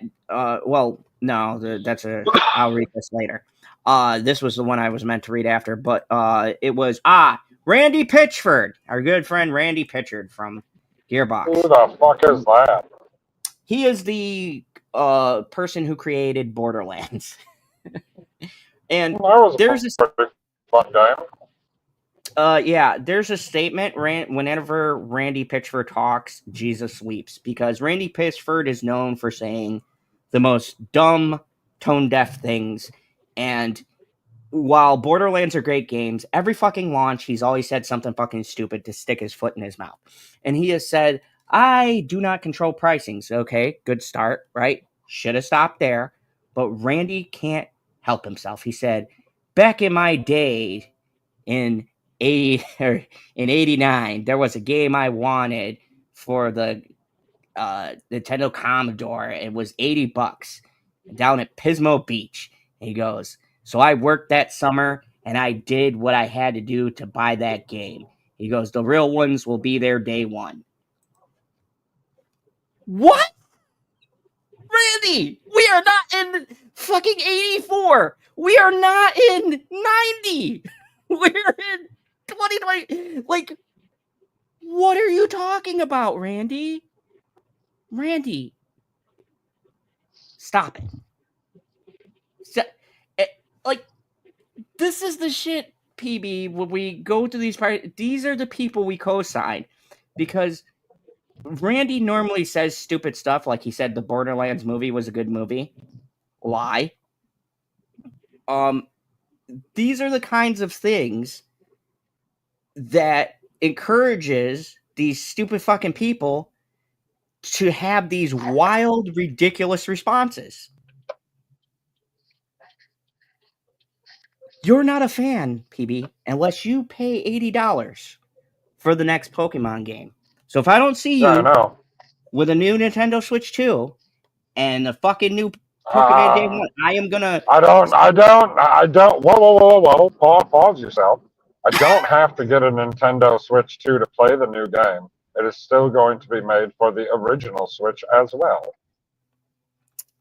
Oh, I hope they make it a Switch 2 exclusive. I'm going to personally write them a letter and be like, I've got to fuck with my friend who's a big Pokemon fan. I'm gonna need you to make this an exclusive. And I want to see if he's going to show his love and fucking shell out that money. Happen. Hey, the last ones were what, $60 a piece? I bought both of them. So, but I mean, honestly, like, I'm not crazy here, right? This seems really ridiculous. Like, we seem to be in a very weird age. A very weird age of people who are willing to pay this extravagant amount of money. And this hobby used to be, or maybe it's just me, maybe I grew up, but I feel like this hobby used to be fucking cheaper. But now you got damn near $600 for a game, for the gaming system, and then what, another fucking $80, $90 for a game? That's fucking ridiculous. Where'd you get 90 from? Where did 90 come in? Because the new Grand Theft Auto is going to be 90. Yeah, but that's number 6. Hey, welcome, Pain Like Bane. I like that. He says, smash that like button. Thank you. But this is a problem because I feel like if we let companies continue doing this fucking price hiking bullshit, where does it end? Like, I paid a lot for my laptop. I answered that question already. The bottom of the wallet. Yeah. Yep. So, PB, in all seriousness, are you going to do what you normally do? Because I know what you're going to do. If you guys don't know, PB's not buying a fucking Switch 2 right now. He will probably not buy the Switch 2 till 2030. When the Switch my plan is, so there's a Pokemon game coming out this October, and they're doing a bundle with a Switch 2, but it's not a special Switch or anything. It's just a regular Switch, and then it comes with a downloadable version of the game. So, like, suck it to that. But I assume when the next generation of Pokemon comes out, which is going to be at the end of 2026, most likely, then I assume there will be a special edition Switch 2 to come out with the game, and I will get the fuck out of that. But PB, don't you feel like you are the problem? You are co-signing them to do this $80 like. Yes, I am part of the Pokemon problem. I know that. I'm gonna have to fucking get you an intervention. No. Like, you're gonna fucking come over to my place and I'm gonna be like, why don't you take a seat? Wait, that was sorry, guys. That was the wrong intervention. PB doesn't have that kind of problem. That was another friend of mine. So I do want to highlight something though that was cool. And this is coming from the people over at Battlefield. So Battlefield 6 won't be an $80 game. And I can't believe I'm praising this company because they are scumbags. Go see Madden. But EA CEO says we already offer a fairly broad pricing scheme across our various products. So Andrew Wilson, I've disagreed with him in the past over many things. But Andrew Wilson said, despite the growing cost of AAA games across the industry, he said he is not looking to increase the price of Battlefield 6 to $80. According to the CEO, Andrew Wilson, who responds to an investor asking the publisher about the competitors now releasing $80 games during the company's quarter one's earnings call in July 29th. He said, we're not looking to make any changes to our changes on our pricing at this stage, Wilson said. That's in the construct of what we've already offered, a fairly broad pricing scheme across various products. When you think about everything from free to play through our premium products and deluxe editions, our orientation is always captured the full spectrum of pricing so that we can serve players the best way possible and offer the greatest value. We continue to look for opportunities to deliver great value to our players through various pricing schemes over the course of time, but no dramatic changes are planned yet. During the call, EA also confirmed they will not factor in any changes to this current fiscal year earning. There will be no $80 games between now and the end of the current fiscal year, which is March 2026. And I can't fucking believe I'm saying this, but I'm going to say, Mr. Andrew Wilson, thank you, sir. You are a gentleman and a scholar. And you know what? I will fucking buy Battlefield 6 because Andrew Wilson doesn't want to take me and bend me over a table and take my money. I mean, microtransaction is all that shit. I'm not saying EA or Saints. Hello, Jay. Hopefully you get back in here. But yeah, so they are making their money. You don't worry about that. I mean, don't get me wrong. You know that premium deluxe fucking all DLC fucking stroke your balls at night edition is gonna come out in the nice gold shiny. Whoa! Yeah, Andrew Wilson will send someone to your house to flip your nuts while you play. Like, this to me actually is a brilliant strategy. Why not say, hey, these guys are doing $80 games. You know what? I'm not gonna do $80. Fuck, even 70 is a deal. Like, right now, do you realize currently, what did I pay for Spider-Man 2? I think it was like, it was just about $70 I paid for Spider-Man 2. That's the most I've paid recently. Jay says, gonna try momentarily. Hubby is sanding floors. It's loud. Well, somebody said, hey, good luck with the sanding. Oh, But yeah, they're gonna monetize the shit out of their games. There's microtransaction, there's the online component. And this goes to the fact that I wanted to bring up. I feel like this is why big companies are not taking chances with original games. Like, every game that's coming out. Oh, tell him thank you. He says hi. Every game that comes out now, though, if you notice, PB, is a remake, a redo, a well-known IP.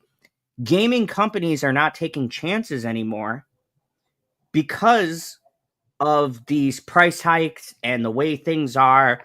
And dude, do you know, take a guess. If you had to take a guess, how much do you think the production budget of Spider-Man 2 was on the PS5? 750. 750,000? 750,000? Like $7.50. $230 million. Oh, I was close. So these games are getting budgets of fucking movies. And look, I know there's a lot of technologies, but you get games like Black Myth Wukong and stuff like that use the machine's full capability without the ridiculous budget. Like, literally, gaming companies are making productions that rival fucking the Spider-Man game was the cost of an actual fucking Marvel movie. And don't get me wrong, I love Spider-Man 2, but that is fucking ridiculous. $230 million budget on a video game? That seems nuts to me. Meanwhile, you got indie games and small developers. There's a game called Balatro. It's a poker game. It's super fun and addictive. The dude made it on a fucking $5 budget, and he's made millions. And he's taken all of the money and put it back into helping to fund other indie developers and shit like that. So shout out to that dude, Heart of Gold. And I'm sure, he ain't doing bad now. But it's my point of, like the movie industry, why does anything need to be $200-300 million? Why do we need ballooned budgets for shit like this? And this isn't just a game problem. This is movies, television. That fucking piece of shit Halo show was $200 fucking million. Yeah, but it looked nice. Oh, it looked nice. It was fucking poorly acted and sucked big balls, but it looked great. I just need writing. Like, I need good writing. Like, I'm getting so frustrated. Shitty writing. Like, I'm like Hollywood or Gamer World or whatever. Fuck. Like, what are y'all doing? Like, ugh.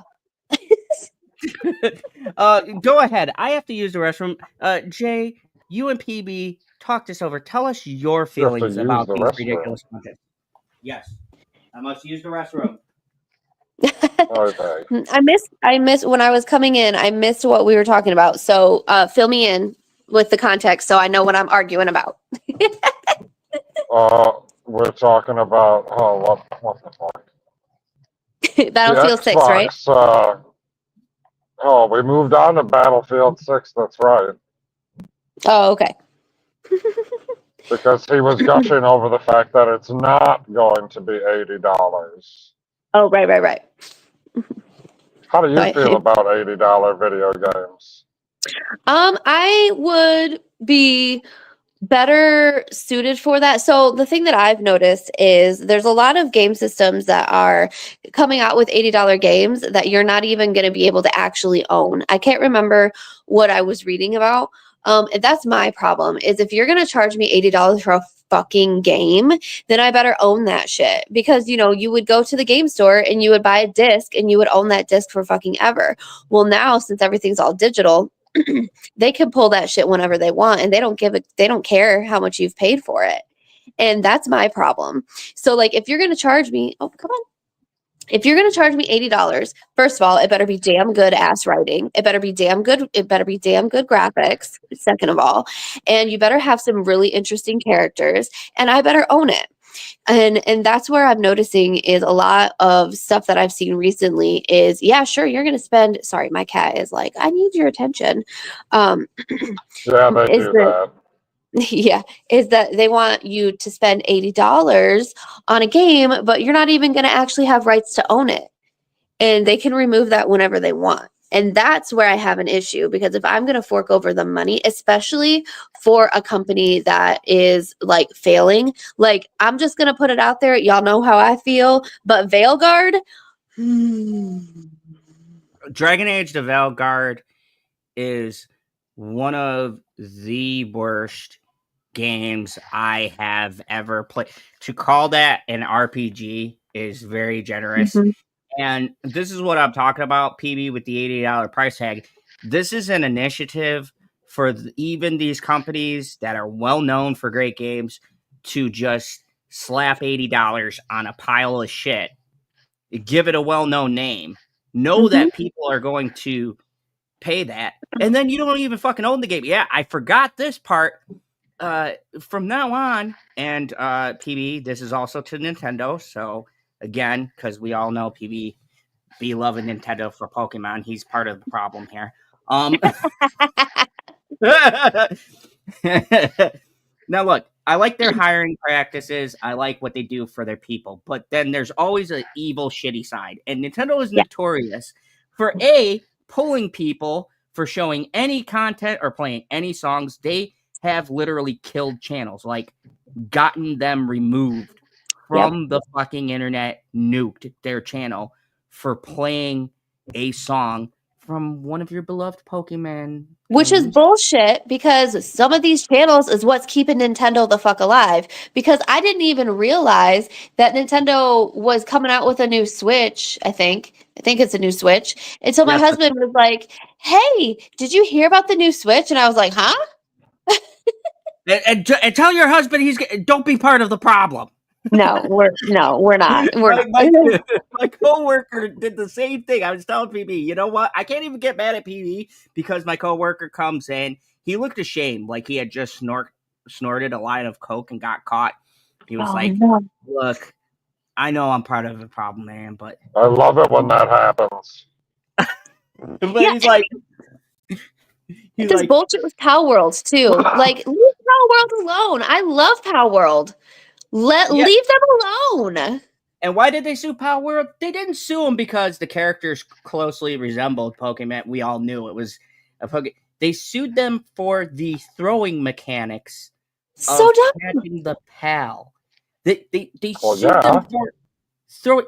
That is stupid, because why didn't they sue the Tenchima game you showed me? Or the other 90 fucking knockoffs? Digimon do the same thing?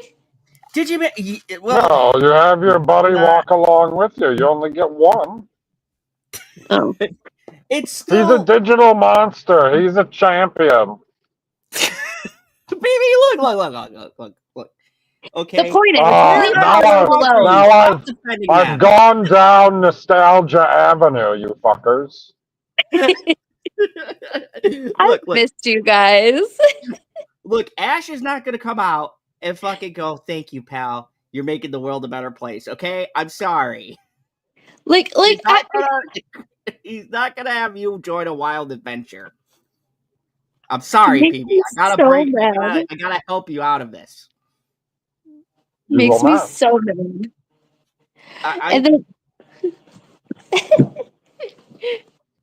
So I want to bring up an initiative that I think is important. And it is Stop Killing Games. And this initiative is, if you guys don't know, there is a game called Need for Speed Pursuit, I believe. And this game has a single player component, but is also tied to an online component. And why this whole conversation came up about charging so much and then not owning what you fucking paid for, which is going to be $90. So now you expect me to pay fucking $90 or $80 or whatever the new GTA is going to cost, because God only fucking knows. And like an idiot, I'm going to buy it, of course. You're part of the problem, Zod. Fuck. Okay, so we got PB on Pokemon, and I'm definitely in What do you mean you got me on Pokemon? We know you. You're gonna buy it. It's gonna happen. Whether it's now or later. Buy it. If you're gonna get me. Let's just be honest. Y'all are gonna get me on freaking the next Dragon Age if it ever comes out, and the next Mass Effect. Okay, so we're all guilty. We're all part of the problem. Okay. But we're gonna try to give you a solution. So there's been a movement called Stop Killing Games, and what this is it started after GTA or Need for Speed Pursuit. It was there was a mode in it that was part of the multiplayer and a campaign. And there was also a way to play with people, like couch co-op and things like that. But when they delisted the game and removed it from storefronts, people found the game was completely inaccessible. So even if you brought it when the game first came out, and I believe this game was out like, what, 5, 6, 7 years ago, once they shut it down, even people who had purchased copies of the game, even people with fucking physical discs, could not access any part of the game. They couldn't even access the single player part of the game. And where this is very concerning, and this lean towards digital media, and this is not just for video games. I mean, and I'm guilty of this too, because it's so easy, buying a movie off of Amazon, anything like that. If Amazon loses the rights to that movie, you could very well lose the ability to play that movie, even though you purchased it for $25, $30, because you're not buying the movie, you're buying the license to view the movie or to play the game. And if that license lapses, if the company loses that license, then you lose the ability.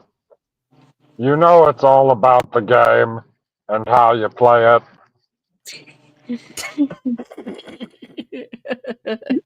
So there's been an initiative that's gained a lot of traction, and it's about people saying stop killing games. A lot of various YouTubers have gotten involved in this, and I just want to play a little something for you guys about a response that they've been getting to this stop killing games movement. Life. So this comes from one of my favorite people, Young. Go check him out. He's pretty cool. Covers some gaming stuff. He is also very much tied into gaming sphere. He was a big player for a couple of EA teams and things like that. So he's got a very good insight out of this. So this was the response to us wanting to keep our games. There was a petition. Can you drop this link in the chat or in one of the chats somewhere so that we can access it later? Oh yeah, look at you. This is. I do it, but I'm on my phone and I can't do that on my phone. Sorry.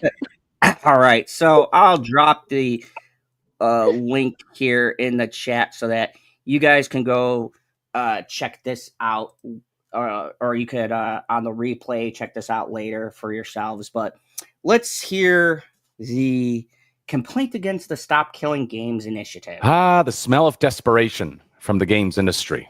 I mean, talk about one of the lamest attempts at discrediting the Stop Killing Games movement, which, for those who don't know, is essentially an initiative that is trying to make it so legislators take the issue of video games being wiped out from existence and being removed from players' libraries seriously. And there's a movement that just about, most sensible people agree with. And so you've got a situation where this movement has garnered over 1.4 million signatures, in large part because Pirate Software, a content creator who went against Stop Killing Games and used arguments. Oh, yeah, and Pirate Games. This guy's a clown. He's a grifter. He's been always countered arguments, but thank you, Pirate Games, for helping the movement. But 1.4 million people are on this. And like he said, this is a movement a lot towards live services, but in games in general, where if you buy a game digitally, this would force gaming companies to take time to section off parts of the game that are still going to be accessible for the money you played. So say you have a single player game with an online component. Well, even though it's single player, you still might have to be online in order to access it, in order to have the option of playing a one-player mode. And this is being done more and more. And now the gaming companies are saying, oh, it's cheaper and it's too expensive to section parts off. It's going to take a longer development time. So now you guys are caught up. So, 1.4 million people have signed so far. You guys could just leave the games alone. I mean, I'm just saying. Or just fucking make one-player games. I miss those days. That misrepresented what the movement was all about. Sort of became this common enemy, and that garnered so much attention that Stop Killing Games ultimately ended up meeting its goal, sort of towards the end of its, lifespan. There is a deadline for this initiative to go through, and it went through sort of towards the end when people rallied against Pirate Software and towards Stop Killing Games.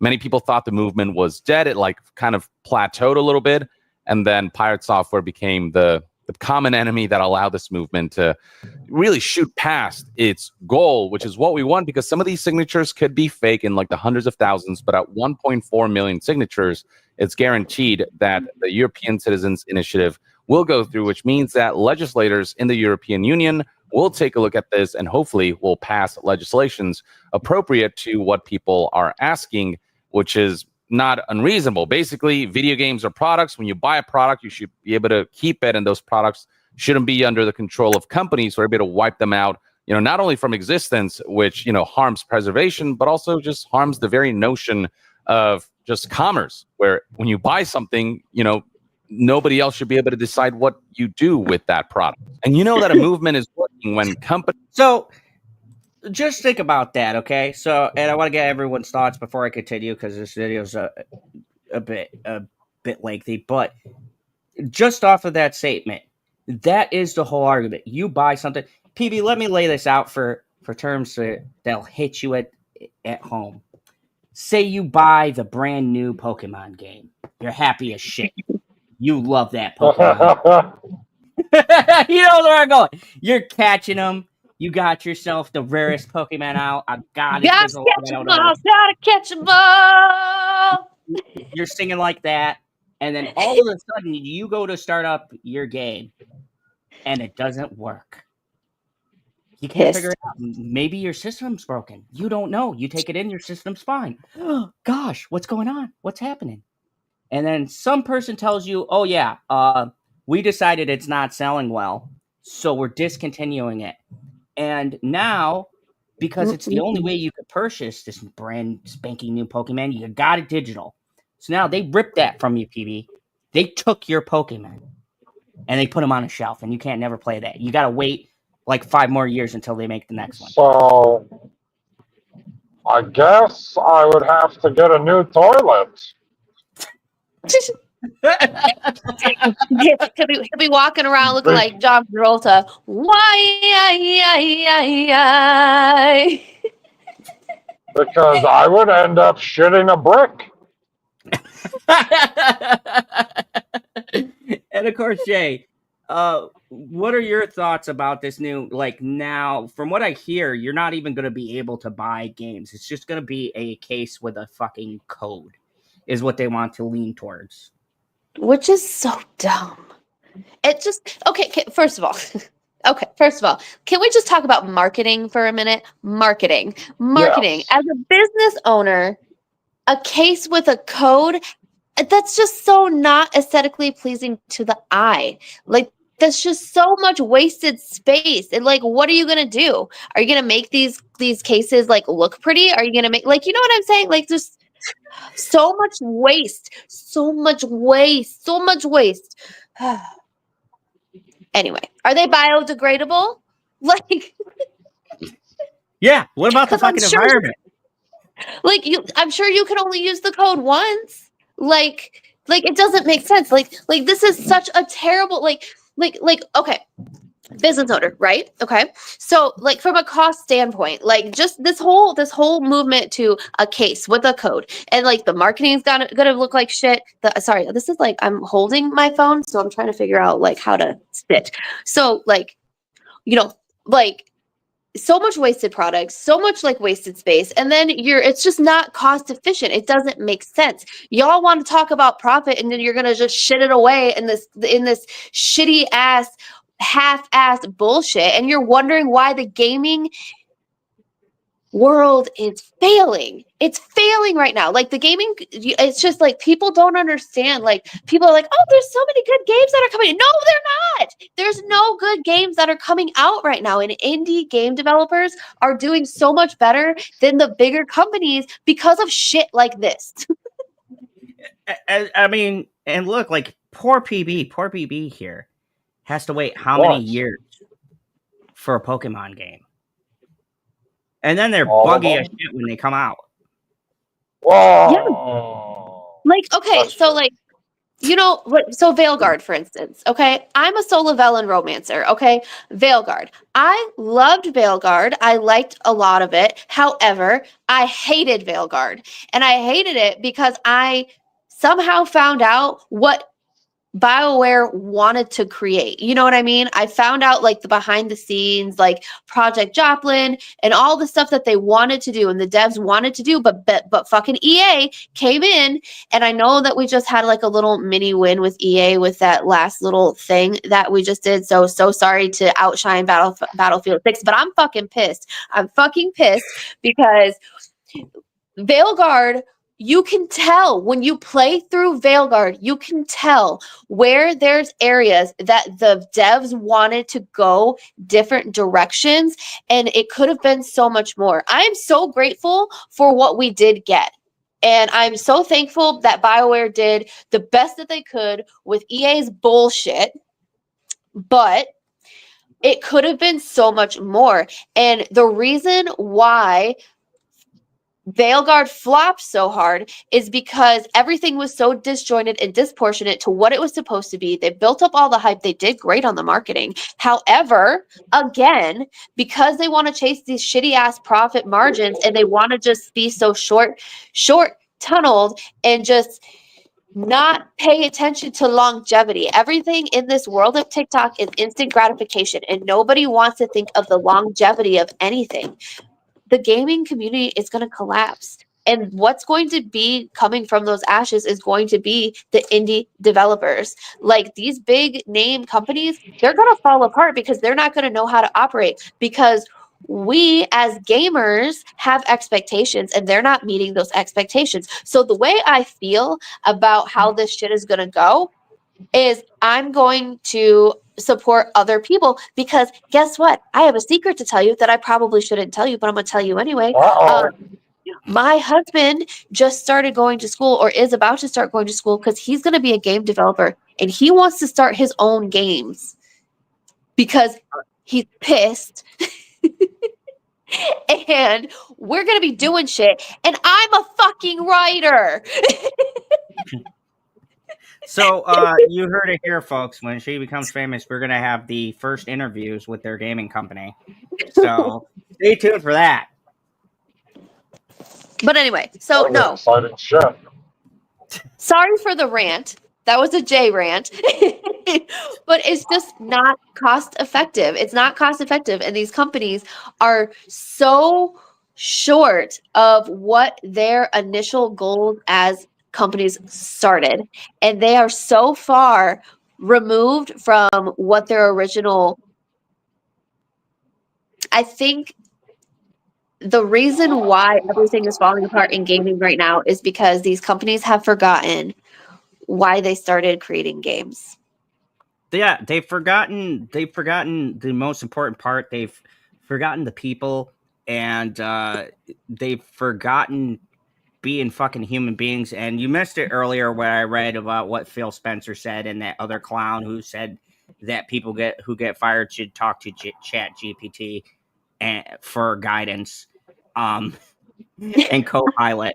Yeah, you can't make this shit up. Mark Tramble said, go talk to Chat GPT. It'll guide you through these tough times. And, I didn't know I was coming to a whole, through line for this stream, because we just fucking do what we always do here on the channel. I threw it together. But, I'm going to play a little bit more of this video. And see what some more embarrassing statements coming. God, is this so spectacular to see the gaming world trouble like this?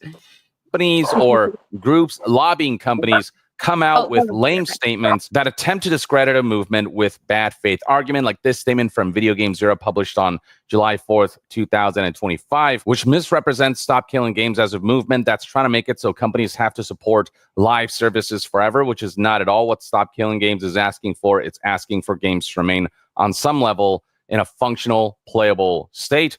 It's not asking for companies to continuously update or balance games, just like make sure it exists on some level and players can access it, be it through an offline mode or through some kind of private servers means. Single player games in particular have no excuse to have any sort of online requirement or download requirement. They try to claim that allowing players to access online games through private servers means that they might be legally liable for illicit activity that happens on the part of players, when you can put in your EULA that after a game is discontinued, like you're no longer responsible for that stuff. It's no longer under your purview. And then they try to claim that Stop Killing Games, if it goes through, will curtail developer choice and make video games prohibitively expensive to create, when that is plain and simply not true. If you build a... So I wanted to argue that point because this was the biggest thing.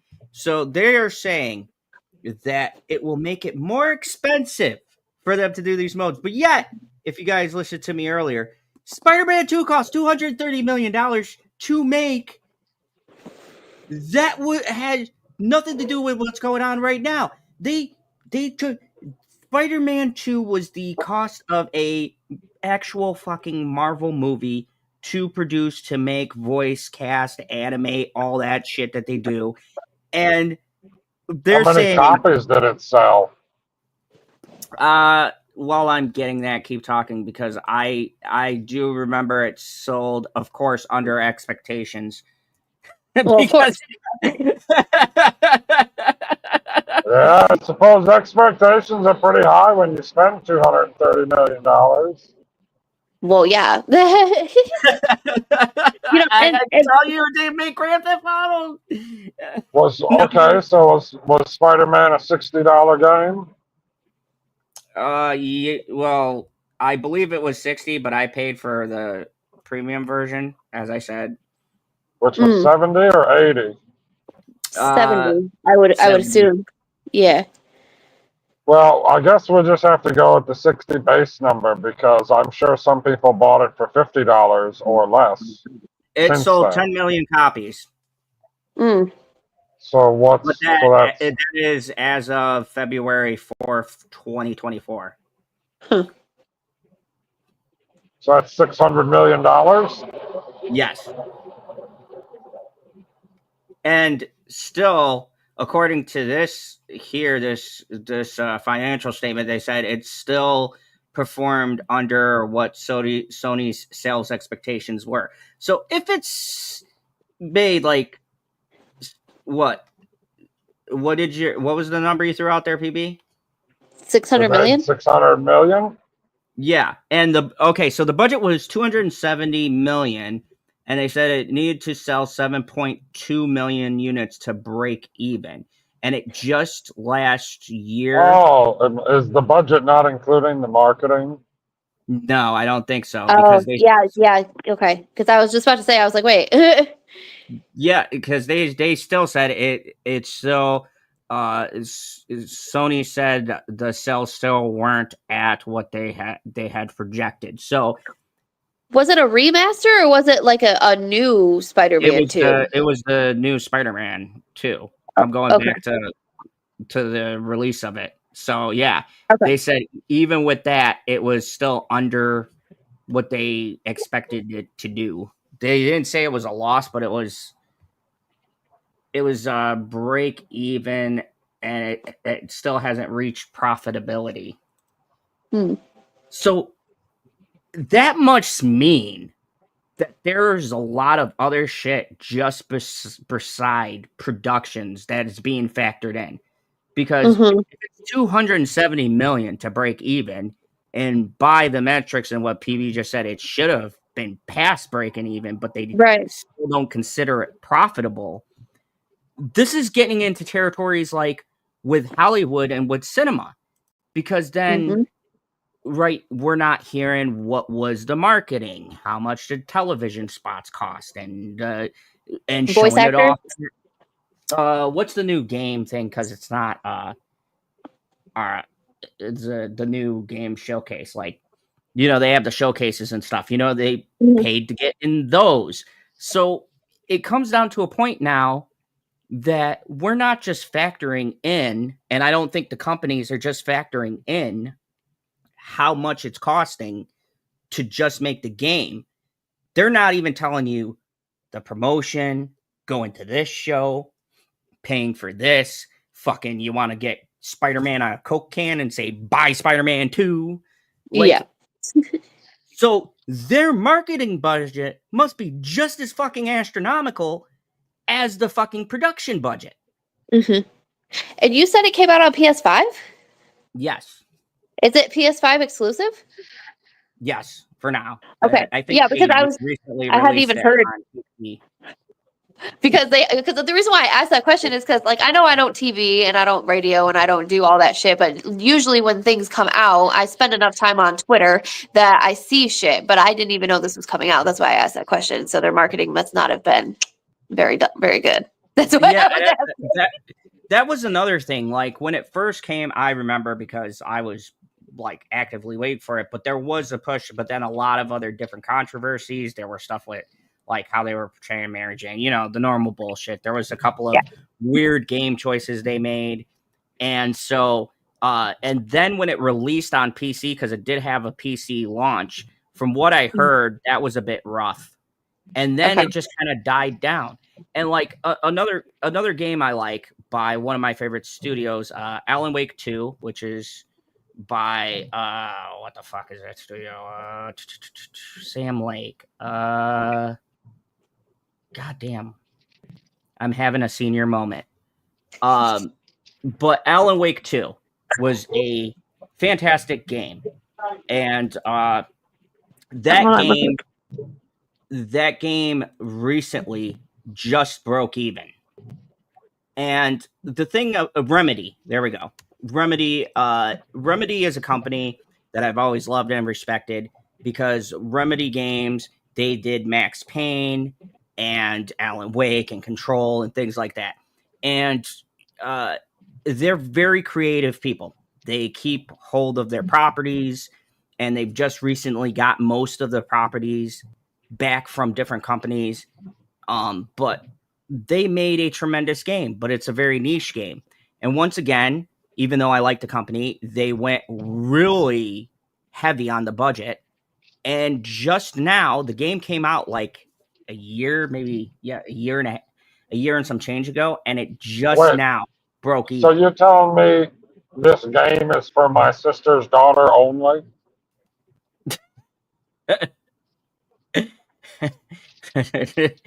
No. Didn't you say it was a niche game? No, I'm saying it's a game that doesn't appeal to a lot of people. It's not like well, there's not a whole lot of niches out there. It's a very particular game. It's not a game like like Spider-Man or something like that or Marvel Rivals or things like that where people will immediately gravitate towards it. It is a very weird, quirky kind of game. It's a horror style kind of game. It's a very specific group of people that will buy this type of game, but they put a lot of money into it. And this studio doesn't lease to the big people like EA or anything like that. They are their own studio. Sam Lake has built this studio for years, and he put like 200 something million into this, and they did all of their own marketing and promoting. And now the game just broke even. And it's just crazy because the game is really good. I mean, really, really good. But, game development is expensive, and they are inflating and conflating these prices. So even game companies I like, creators I like, studios I like, it's a big problem. And another big issue was this whole, just doing codes, no physical copies. Like, they had to deal with Epic, and Epic is really terrible with the way that they release games. Like, if you have a deal with Epic, you can't release your game on Steam, and Steam is clearly the bigger platform to release a game on, but the first they get released on was Epic. And so it's just a lot of these weird little things going on. Doesn't sound very epic. Oh, no, it is not very epic. Not very epic at all.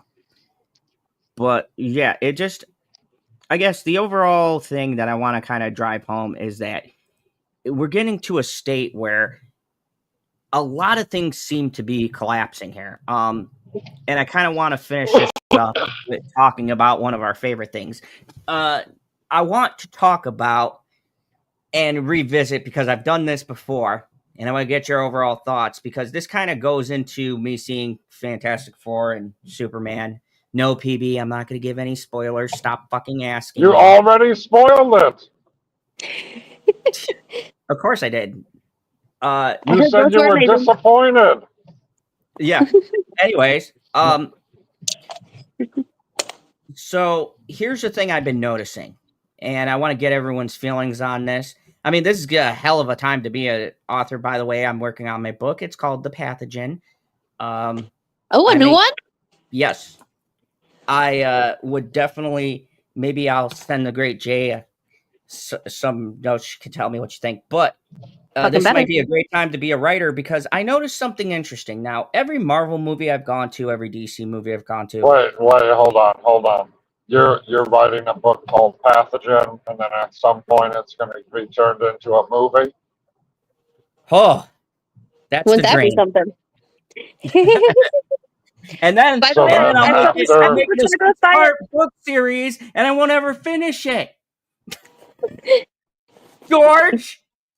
After it comes a movie, I could. You went robot there for a second. Yeah. He's just like remixing. So here's the thing. I went to see these movies and I noticed something interesting, even for Fantastic Four, and you guys in the comments can let me know what your experience was like. But I noticed that these movies aren't opening that big. I went to see the newest John Wick, Ballerina. Very good. I think it was highly underrated. I've seen a lot of these movies and I noticed something interesting.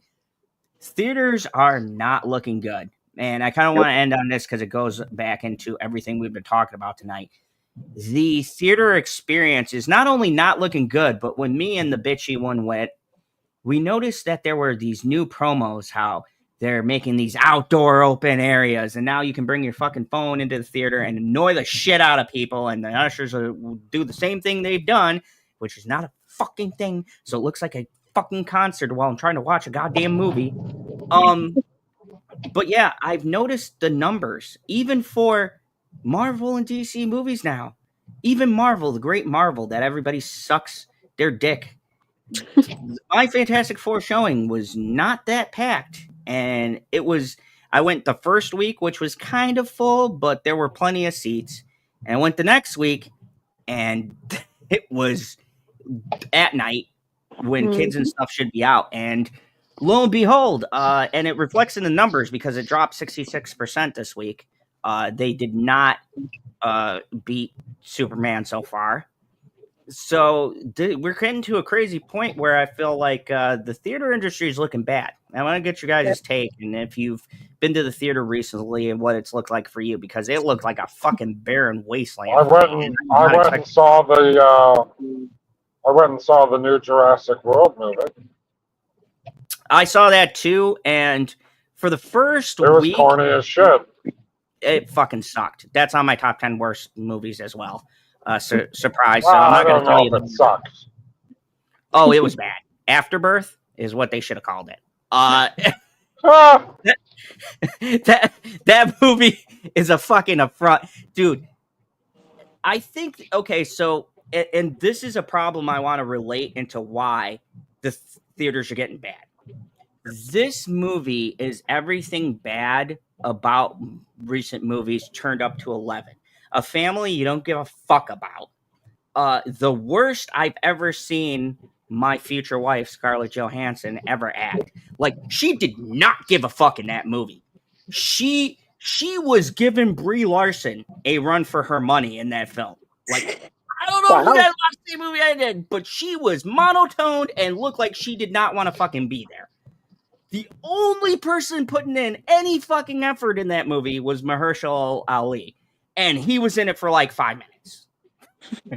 He felt like the black guy relegated to the back. You gotta put him somewhere.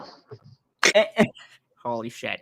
And this is why I'm always at rest. One day when I get super popular, they're going to look at this stream and cancel me. It'll be like 10 years. I'll be fucking in a big ass house and I won't care. And I'll be like, hey, honey, they're canceling me again. Anyways, So, yeah, I want to get your thoughts because that they focused like they Daisy, do with no. Godzilla and everything else on the fucking family we don't give a shit about. The Daisy. worst part of the movie. Daisy Jane. Oh, Daisy Jane. Oh, I think that. Oh, is that the T-Rex? Sorry. And Sorry then about you that. see little, like the person, your house starts shaking. No, my dog, my groceries are sitting over here by the door. That's why I had to walk away for a second. And my dog is over here like, these are for Oh, me, right?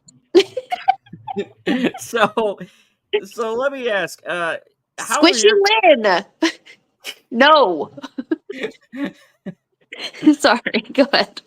so I assume we've all checked that out. That movie was fucking atrocious. And here's the thing that amazes me. That movie got close to $1 billion. Fucking Lilo and Stitch, which was god awful. Don't get me started on Lilo and Stitch. Oh my don't get me God. started. That's on my top 10 worst movies. You're being mauled by a. Hi, Squish. She felt my anger. I'm okay, Squish. Oh, look at that! I can't even rant no more. This is our new addition to our family. She's a terrorist. Oh, what a cutie! What a cutie! But yeah, what? Do you need me to move? Oh, okay. but yeah, that movie was fucking god awful, and then the movie industry is sitting here and going, "Why are we losing money?" Like, Yeah. Marvel, they were supposed to be recession proof. Marvel. Now, everybody, I gave Thunderbolts a pretty good rating. I don't think because it was great. I wouldn't say it was great. It was mid. No. And then you know how I feel about Captain America: Brave New Shit.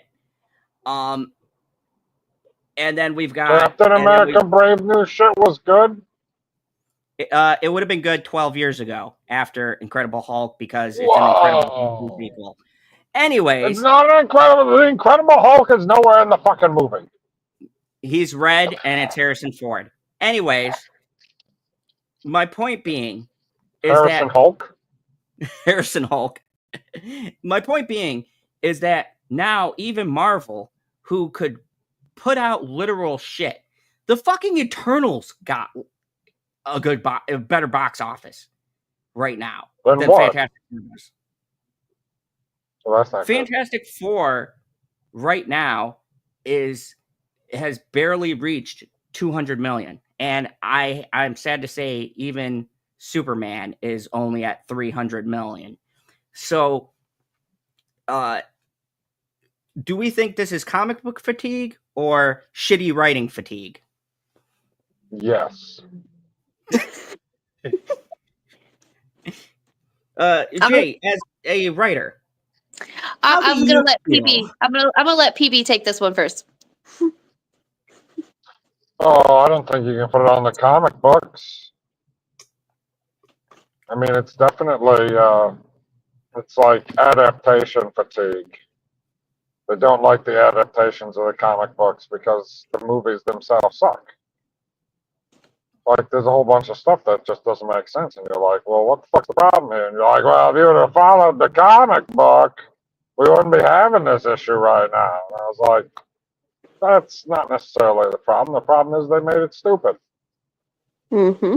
In PB's simplistic way, and I can't believe I'm going to say this because we've debated this for years about source material, but I actually do agree because even with PB, I've gotten him to admit about the stinkers, even though I had to fucking pull teeth to do it. You would think Marvel is fucking what stinkers? Sponsoring what stinkers? There is, even for someone like PB who will never fucking don't ever ask this man to look at source material because you're barking off the. I've tried for years. I own a little bit of source material. The day you fucking pick up source material, I'm gonna die of a fucking heart attack. That's gonna be the thing that kills me. You're gonna be like, I'm gonna go when I get back home. I'll send you a picture of my source material. Oh, I can't wait for this.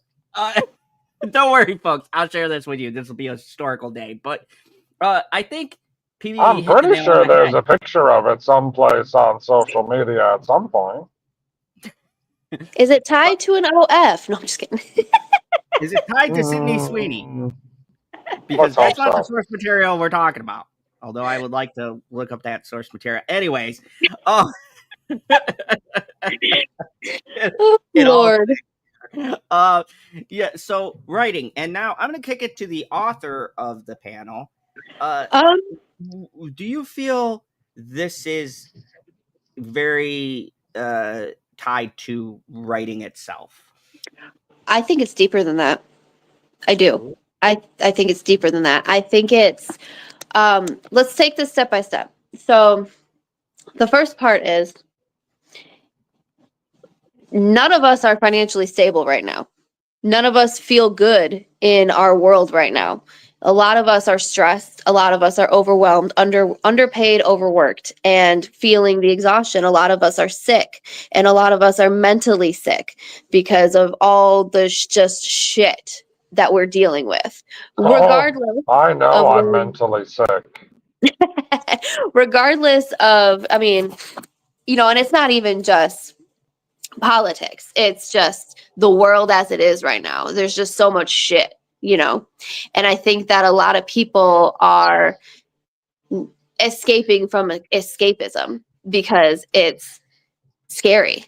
Because what happens if you're escaping to escapism and something happens? You know what I'm saying? And so I think there's this underlying collective fear of what's going to happen next. I think it's a psychological warfare that's happening. And the other thing too is there's been so much shit that has come out of Hollywood in the last few years between people that some of us already knew were shitty and some of us that we idolized that we didn't know were shitty. People like Ryan Reynolds, people that did not know was a problematic person. You know what I mean? The only bad thing I ever heard about Ryan Reynolds was how things went down with him and ScarJo and the whole Blake Lively thing. That's the worst thing I ever heard about him. Other than that, he was always, not that I had this problem because I don't idolize celebrities, but there's a lot of people that idolize them. You know what I mean? So I think that, yeah, well, I think there's a lot of people that were completely unprepared for all of that shitstorm, And so I think there's that tied with the underlying fear of, we can't even escape into our escapism because, this person has been splattered all over the media. I can't even listen to the rap music that I love because fucking P. Diddy is a fucking piece of shit. You know what I mean? I can't even listen. I'm just going to address this really quick because I just want to say this. And after I say this, keep in mind, people, my name is General Zod and I'm a fucking villain. But I'm just going to say it. Pete Diddy shit still slaps for me. I know, come after me. You know what? He's a terrible person, but I told you that. Whoa. Hold on a second. So, I'm guessing that when you're listening to this P. Diddy stuff, you must be watching The Cosby Show? I mean, maybe. I don't know. I'm just saying, there are people out there. There are people out there that have idolized these celebrities for so long that they were not prepared for all of this shit to come crashing down around them, because there's a lot of people, especially kids, that look up to these people. They shouldn't, but they do, and they didn't know. And, so there's that. And then get into the actual, source material, Lilo and Stitch. I have not seen Lilo and Stitch. I refuse to see it because now I've been spoiled and I know what happens. And Nani would fucking never. She would never. Okay. She would never. Oh, you mean abandon her sister and leave her Yeah. a weird, creepy Yeah, neighbor because the and whole destroy the whole core of what the fucking movie is about? yes. Yeah. I'll tell you one thing. I would have walked out of the movie if the movie wasn't done at that point. And I talked about this with a coworker who's still firmly in Disney's ass crack and sees everything Disney.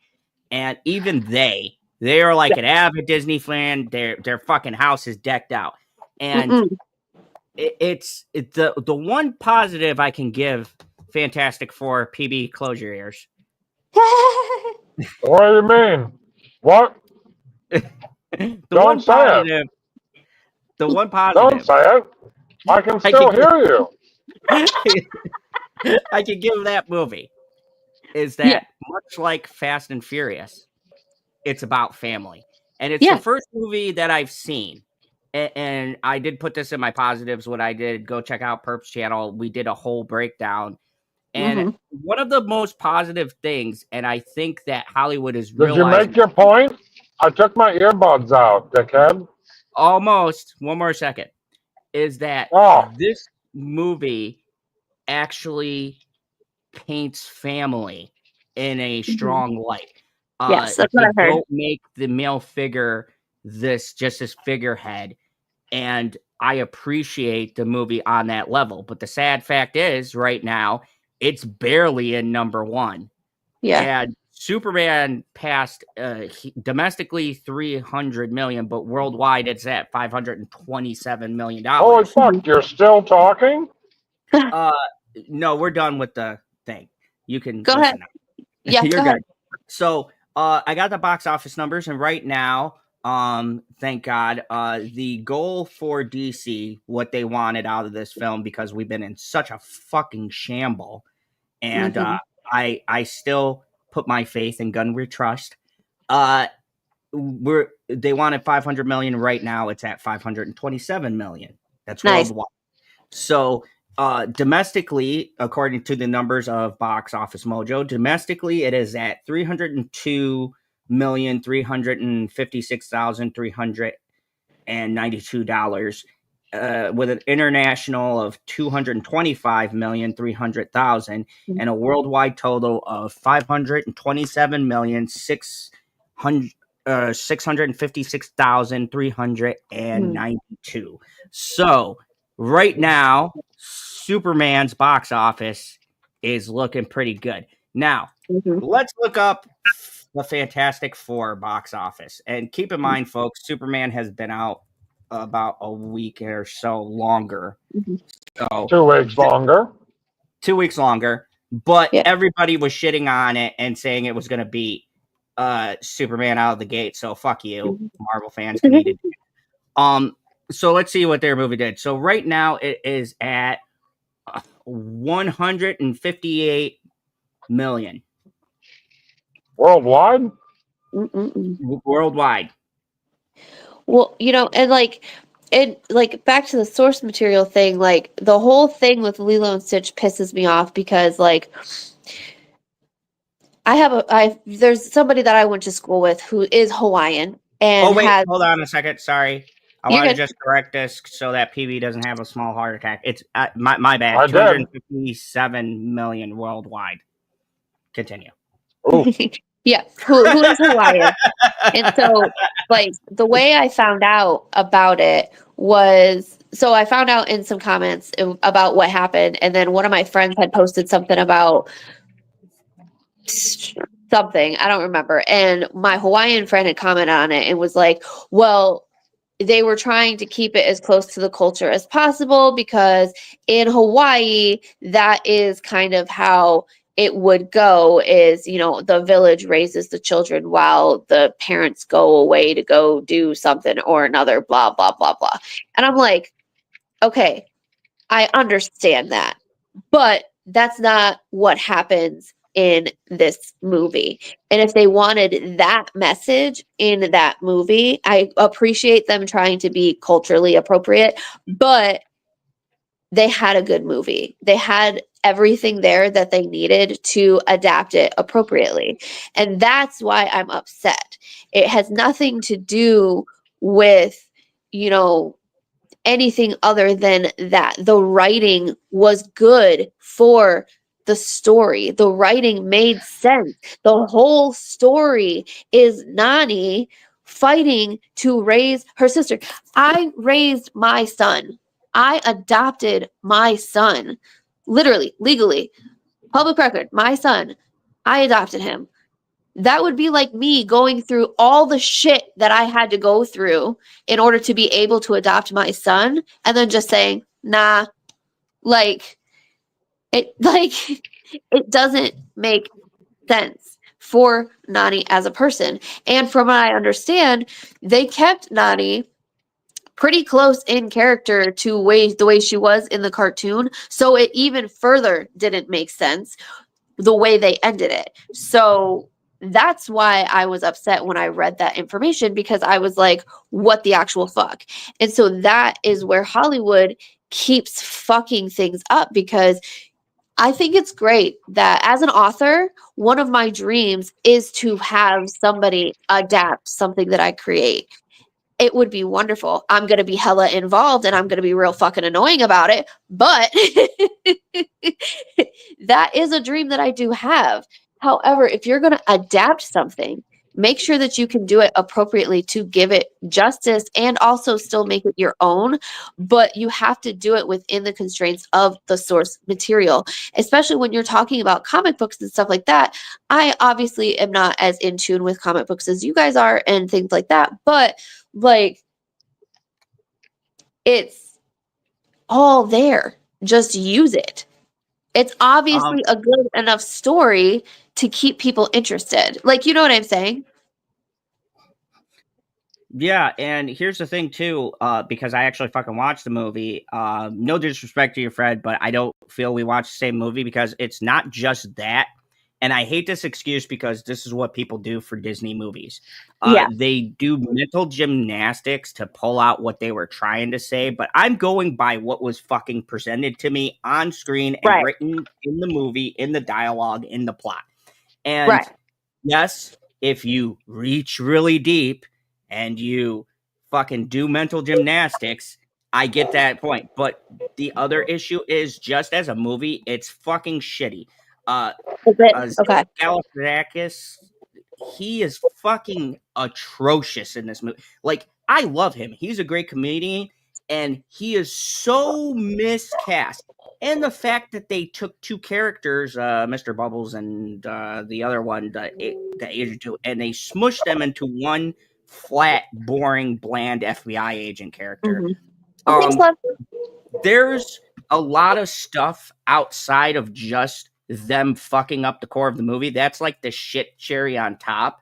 Yeah. But the actual story itself is so changed from what it was that my complaints aren't even with the final kick to my nuts with that message, but it's also the fact that the movie, and I said the same thing, and it's kind of amazing too, because I got so much fucking backlash for this with fucking Minecraft. I think that movie is fucking atrocious.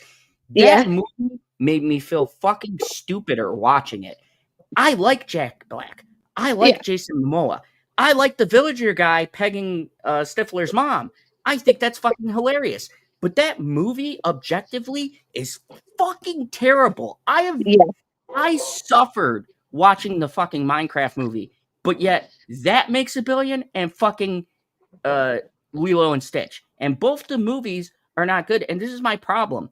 I feel like they treat kids like they don't deserve good products. That's how you like. And you, as an adult who take your kid to see this, are forced to suffer through a shitty, unbearable project with kids yelling "Chicky Jockey!" Oh my god, the theater experience. Oh, that and Wicked were the two most awful experiences. I in my Haven't life. seen in the Wicked. theater. I haven't seen the adaptation of Wicked. I'm so terrified because I went to New York City and I saw the Broadway. Like, So did I. so I like saw it on I'm Broadway too. so, and I'm sorry, my Boston came out there, but I like literally. Yeah, I saw the Broadway. Like, look, here's the thing: the movie, and I said this. I deducted a lot of points off just for the theater experience, and I recently rewatched it on fucking Peacock or whatever it's on, and it's all right. My personal opinion, and maybe I'm just a fucking snob, is that it's better on Broadway just because of the costumes and the singing for me is better. Like, no disrespect, the actresses and Yeah. all that. They got singing coaches and they put effort into it. One of them I think is a fucking singer. The one who Ariana plays, Grande. yeah. I don't know. I ain't up with what the kids listen to. Well, I do listen to Ariana Grande because she does a lot of music for The Summer I Turned Pretty, which if you haven't seen that, fucking amazing. I don't know who she's going to marry, but it's going to be one of the Conrad boys. Anyways, that isn't the point. The point is, see, I've got What layers. the fuck are you talking about? The Summer I Turned Pretty. It's a fucking amazing show. It channels my inner 19-year-old and the struggles you go through to pick which brother you're going to date on an amazing summer when you're gone in a summer home and you have to choose between the older brooding brother or the younger brother who's going to care for you. But you know the older brother, he's still got feelings for you. And you're torn between these two and you only have a summer to decide, PB. You only have one summer of your life. This is going to decide how you are going to turn out for the rest This is of a your layer day. that I was not expecting, and I'm here for it.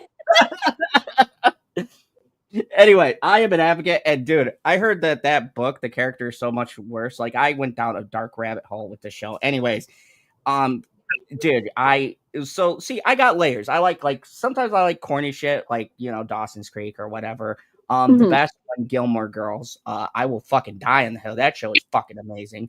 One Tree Hill and all that. But anyways, that isn't the point. Gilmore Girls is great. One Tree Hill is better. Without a doubt, 100%. Anyways, but my point being, if you like those shows, watch The Summer I Turned Pretty.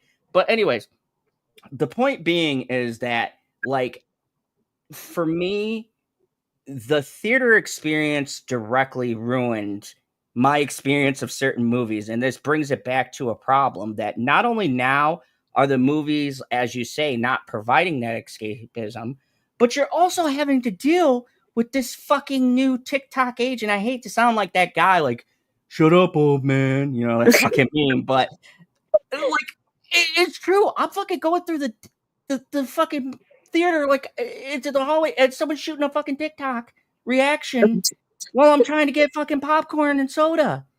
Why? I mean, I don't go live. Well, I did go live for Top Gun and said the beer of air pilots. But anyways, that's not the point. The point is, that was before the movie, wasn't it? Yes, it was before the fucking movie, not while I was trying to get into the fucking movie and blocking everybody's way and doing obnoxious fucking cartwheels and talking about how great the movie is. And then, oh my God, Jay, oh my God, I can't make this shit. Every fucking song in this movie, and keep in mind, they have sing-along versions. They had a fucking week of it. I don't know if I got the whole fucking band class in, but every goddamn song, like a fucking choir of people would start singing. And at first they were standing up until I got the fucking usher. Yes, fuck you, I'm that guy. I went and I got the fucking usher. And I said, these little fucking morons are in the front, fucking obscuring my view, singing along. So what did they do? Like all theaters do, jack shit. Told them to sit down. So now these little assholes are sitting down, and every fucking song on cue, like they were part of the fucking production, word for word, staying along with every goddamn song. By the end of it, I wanted to fucking find those kids and beat the ever-living shit out of them. Oh my gosh, that's terrible. It's like, and then I go to see Minecraft, and like a fucking idiot, instead of going super late at night or super early in the morning, as my good senses told me to do, I was like, nah, bitchy's asleep. I want to get a quick movie in because she's got to do a bunch of shit. So I'm going to have to go and see an afternoon show. And as soon as the fucking kids walked in, I knew. I was. And what happened? Jack Black gets on and says the fucking stupidest phrase. I have no clue how it got so big. And he says chicken jockey, and the whole goddamn theater. Yeah, chicken jockey. Fuck you. Fuck you, Dude, PB. you have not. Well, it's You funny can't. because You will not believe what just happened to me. Like you said, chicken jockey. Boom! Spill my popcorn.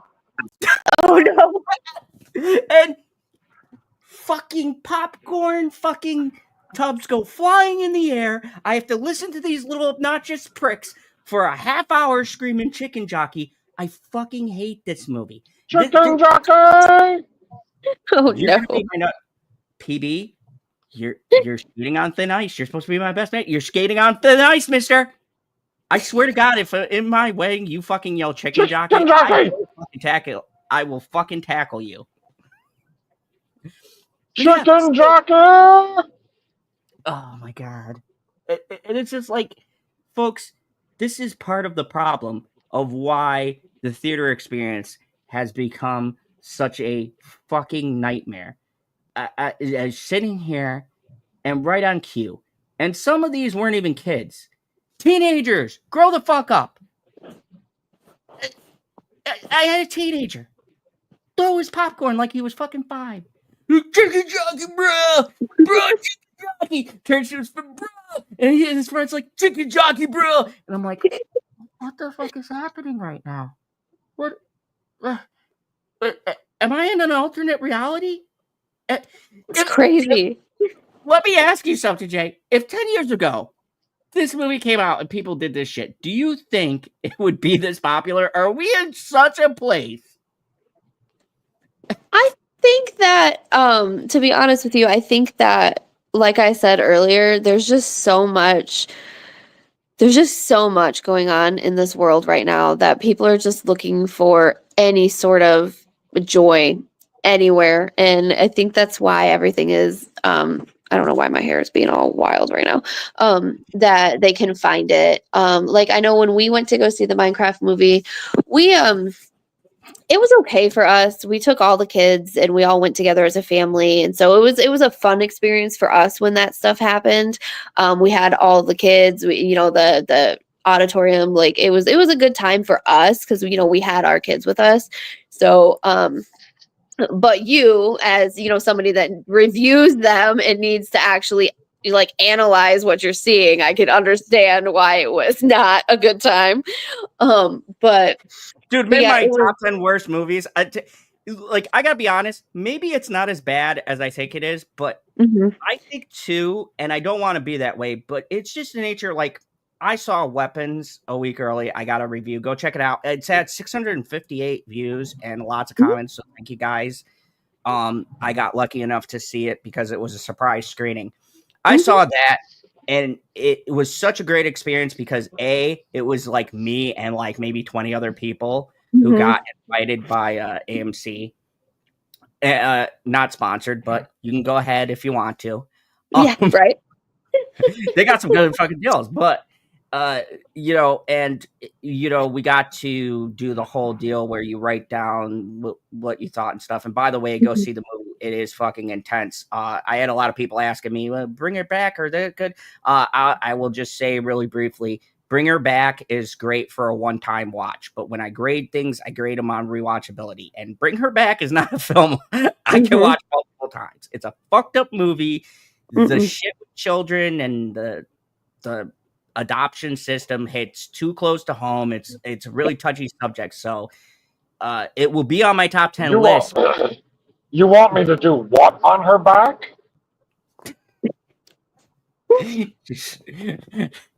Bring her back, not bring it back. Oh. Anyways. Okay. But Weapons was intense. And by the way, PB, you should see Weapons because Wong's in it. I gotta go see Fantastic Four. It also has Wong connected to it.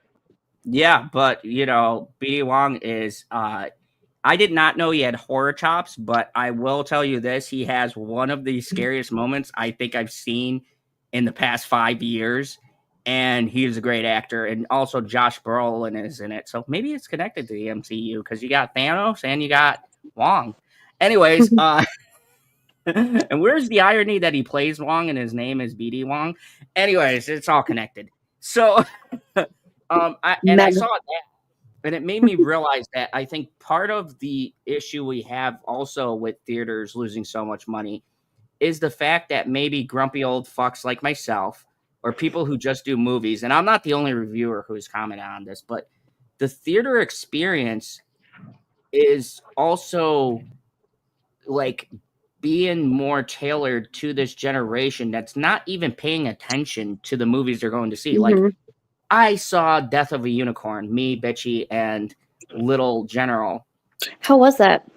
It was fucking phenomenal. Nutty. Great. Actually, you could see it on Amazon. Okay. It's on there now, so definitely check it out. But and it was such a great experience because of the fact that the people we were watching it with, everyone laughed at the appropriate time. There wasn't that weird guy going, I need that weird guy. That's guys. Right, one weird guy. But the issue we're having now is we've got a lot of people that are paying what, $20 and whatever it costs. Well, to be fair, thankfully. Well, yeah, and like I've been gone. Like y'all know, I've been MIA, and I'm so sorry for that. I love you guys, and I am so sorry that I was. Did Lily already leave? Yeah. Sorry, my husband was like, "Oh, that's okay. That's how we do it here." In the middle, this is how we do it. So like I've been code and all of this stuff, and it's with like my son's autism diagnosis and all of that stuff, and we've just been like battling constantly trying to figure out what the fuck our life is going to look like, for like everything that's been happening between cuts and between my employment, because I my job, and it's all literally tied to fucking everything that's happening right now. And so it's been very, very stressful over here. And then of course I have LGBT kids, and so it's literally like tied to fucking everything right now.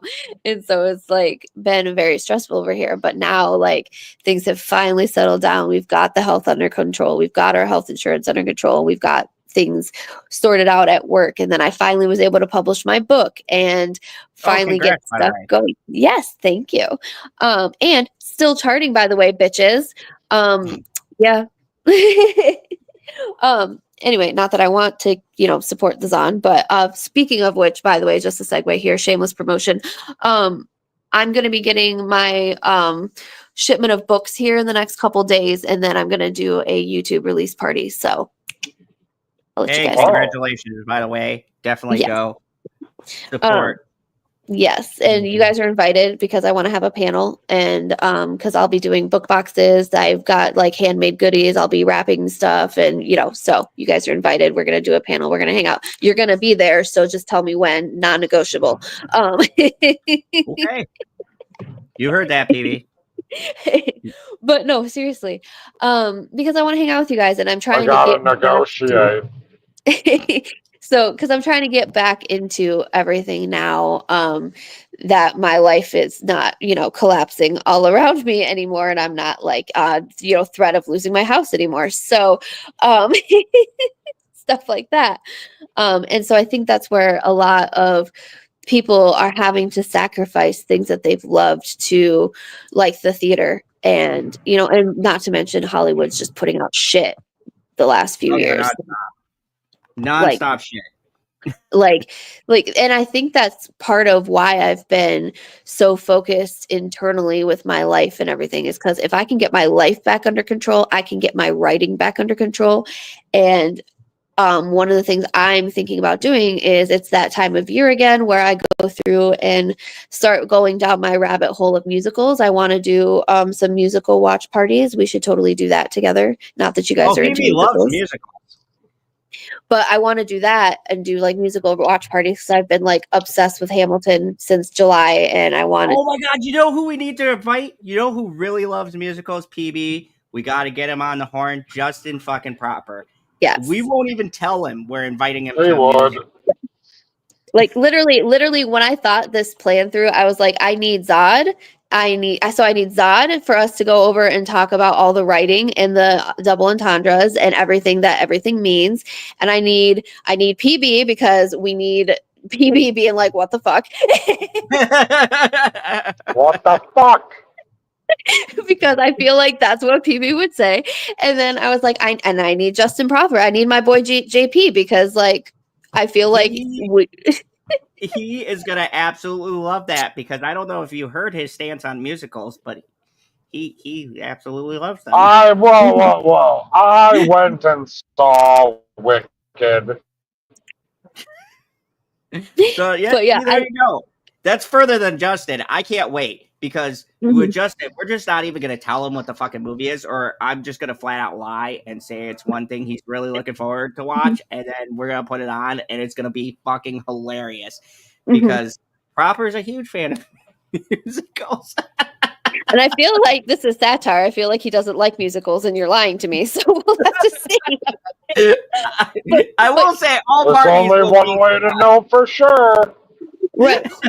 Because and I think the main reason why I want to do like Hamilton specifically, for instance, is because I want to dive into like not just the writing, but I also want to dive into like the history behind some of it. I know a lot of it is like, you know, embellished and stuff like that, but Alexander Hamilton was a really good writer, and I feel like we all would have a really good perspective on some of the things that happen and what people would say. And I don't know, I just thought it would be fun to just be a really cool way to just reconnect. Because I do miss the fuck out of you guys, and that's why I kept like popping in the chat and being like, "I love you guys. I promise, I'm still alive. I'm still here. don't yeah." Because I get a random fucking thing, and I'd be like, "Oh, well, at least she's doing well. I'm taking it." But yeah, a lot of things happen here, and I think kind of to wrap everything up because we made it 3 hours. I don't know if PB made it to his rendezvous. If you guys don't know, PB's got a liaison he's going to tonight. Yeah, I'm driving. he's still driving his way to his secret meeting where hopefully he's going to reenact the Sydney Sweeney commercial, only get into those jeans. So Godspeed, man. Anyways, it kind of just went around.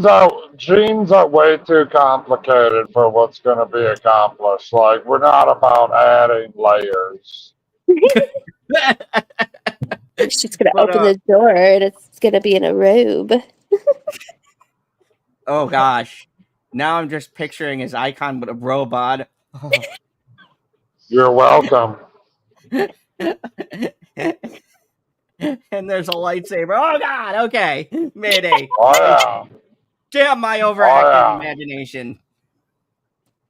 So anyways, yeah, and I just kind of want to close it out with like, yeah, my final thoughts are exactly the same. I think we're in a very weird spot. You damn near can't talk politics anymore to anyone about any of it because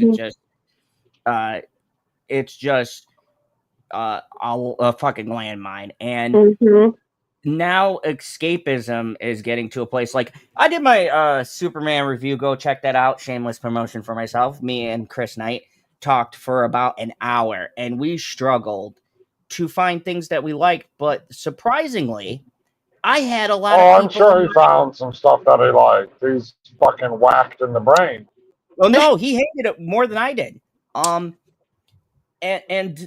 the funny part was that a lot of people loved it. And then I look at the opposite end where I thought Fantastic Four was better. I love Superman. And a lot of people didn't like Fantastic Four. It's flopping. So I think we're in this place where when you look at the two, the one main difference is that Superman is fun. And I think that's where people are diving into these things, even fucking Lilo and Stitch and God help us, god awful Minecraft movie. Yeah. It's not so much anymore about the content that's in these things, but it's the fact that it has no connection and no relation to anything else. And I think that's why horror is having such a renaissance itself, because while some of them can still have messaging, it's still very much escapism, like Death of a Unicorn and things like that. And there is a message about corporatization, but it's done in a wacky way where it's very well disguised. Or you have weapons, or you have Bring Her Back, or you have Sinners, which was a huge hit. And which, by the way, not a fan of Ryan Coogler. You guys know my feelings on Black Panther, but excellent fucking movie.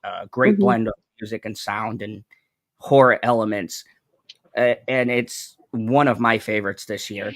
And that speaks to me because I think, it's that now people are being more mindful than ever of not only what they're going to, but with Marvel and DC directly, what they're bringing the whole family to. Because when I read the articles, why Superman is pulling ahead is because more families are going to see Superman than they are going to see Fantastic Four.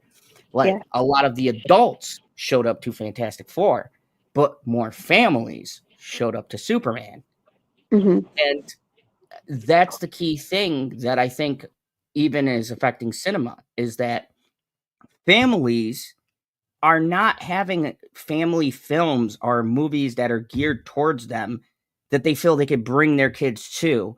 And not only they enjoy it, but their kids. Like, with what was the thing? I remember a review on Fantastic Four, right? And this reviewer went with his whole family. It's called Adam Does Movies. Go check him out. He's super fucking funny. Brought his whole family and said his 16-year-old thought it was okay. His 8-year-old and 9-year-old didn't fucking care and lost interest. His wife liked the stuff about the mother, but thought the movie was okay. And now flip that to Superman. Everybody fucking loved it. He thought it was meh. So, and that's where I fell, where I was like, oh, Fantastic Four is the superior movie, but yet the family got captured by Superman. So it's this Stop thing spoiling the fucking movie. I'm telling you the demographics, the numbers, not what's in it. I'm saying families are connecting more with different things, and then the R-rated movies are going to pull the adults, and they're made for less, so they're going to, of course, make more money.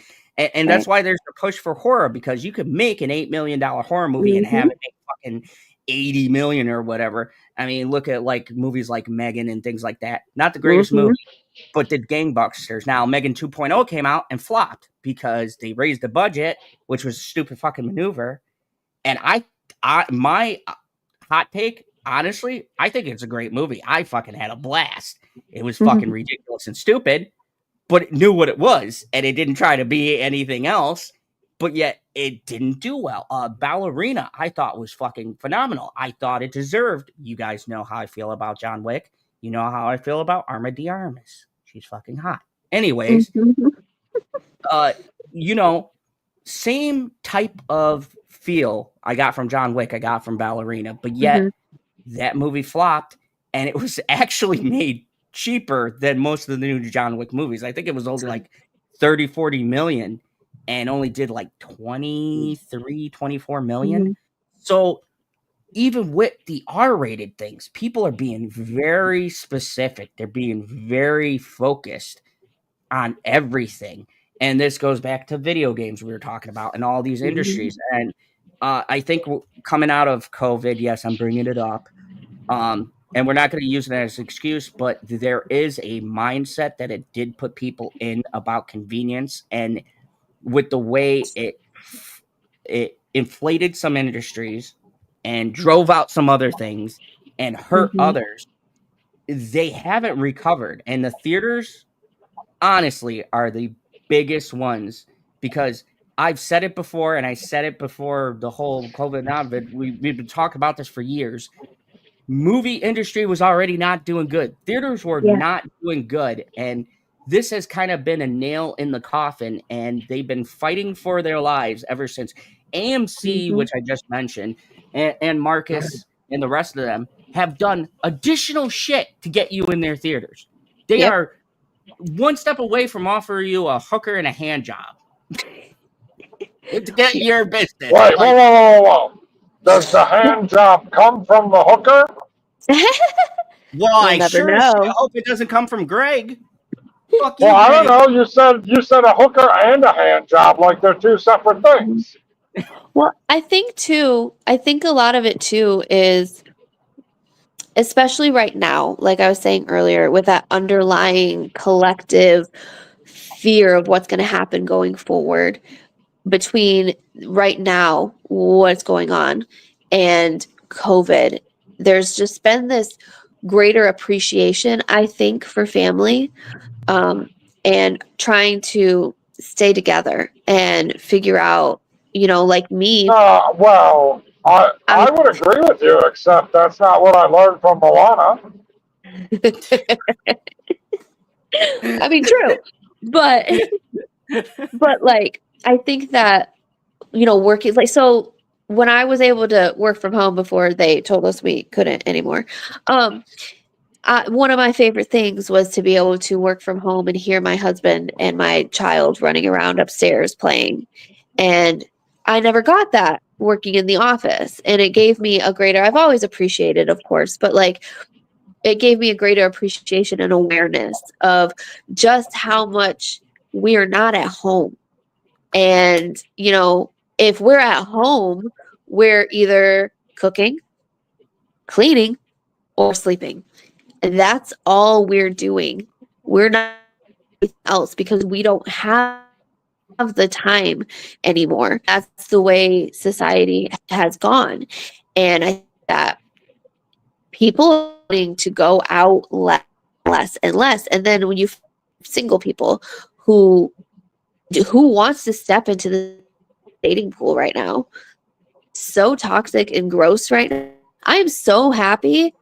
I am happily married.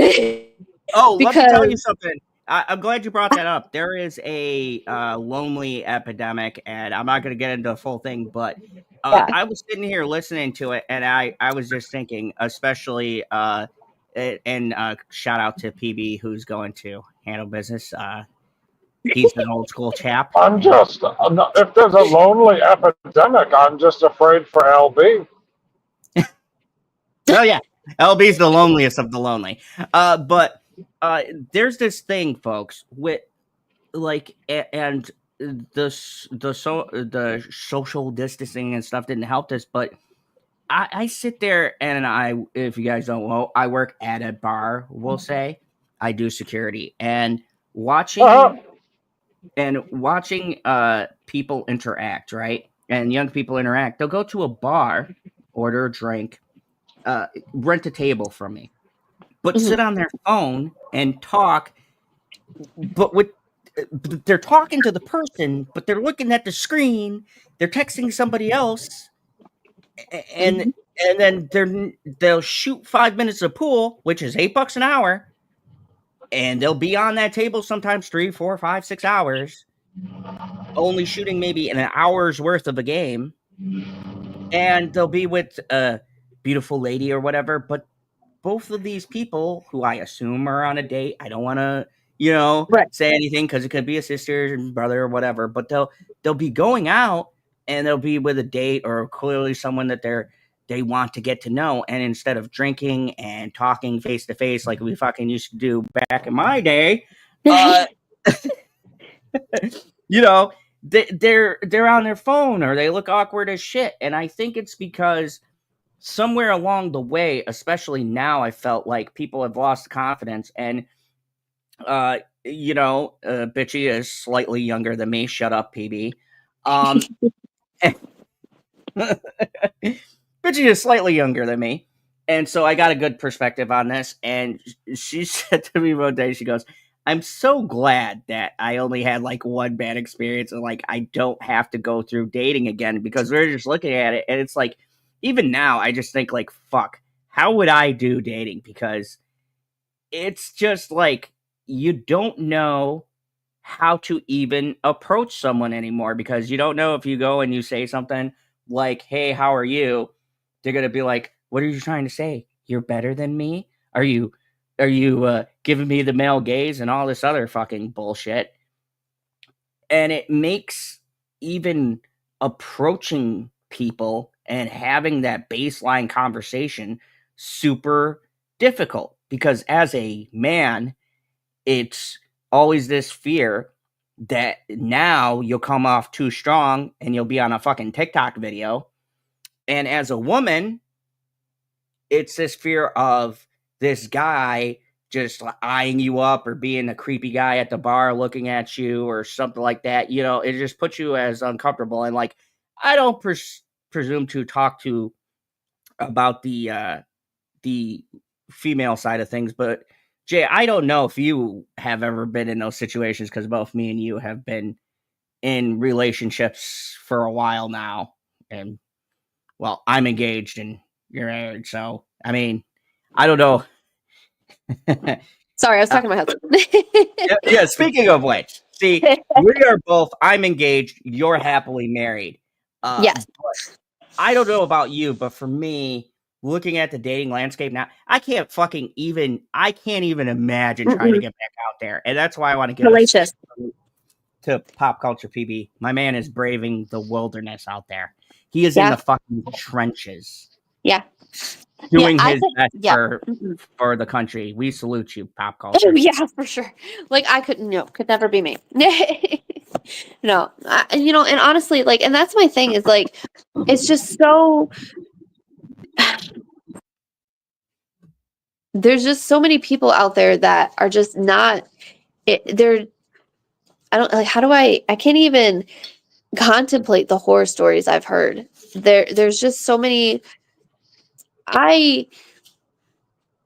Luckily for me, I have only ever been involved with people that I've known. And, you know, my husband and I, we've known each other since we were, you know, like kids. So like we've known all of the darkest and most beautiful, brightest sides of each other.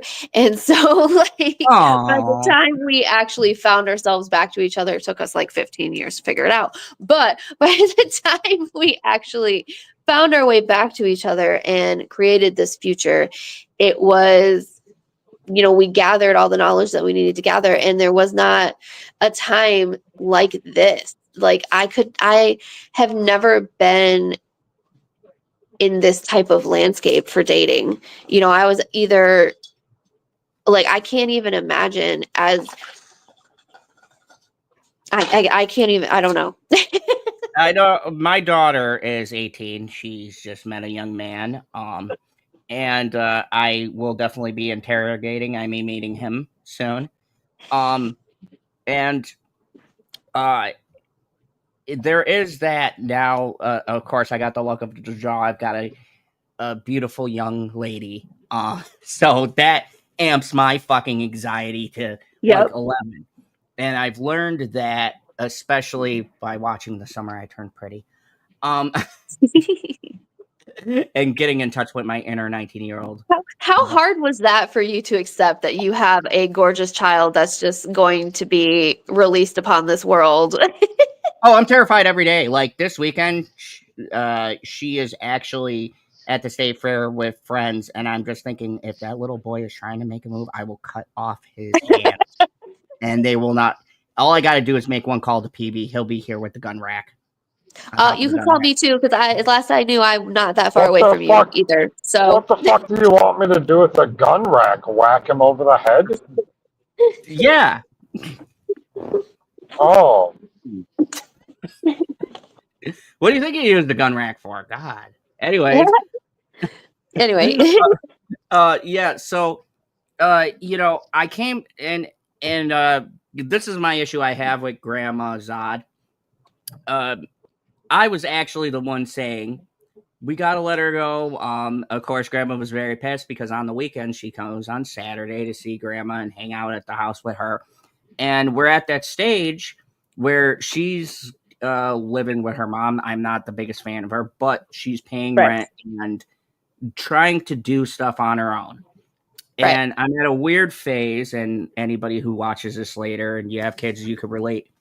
There's a point where you do have to not be overbearing, because there's a fine line we all walk as parents where we know they're going to fuck up and make colossally stupid mistakes, because we all have.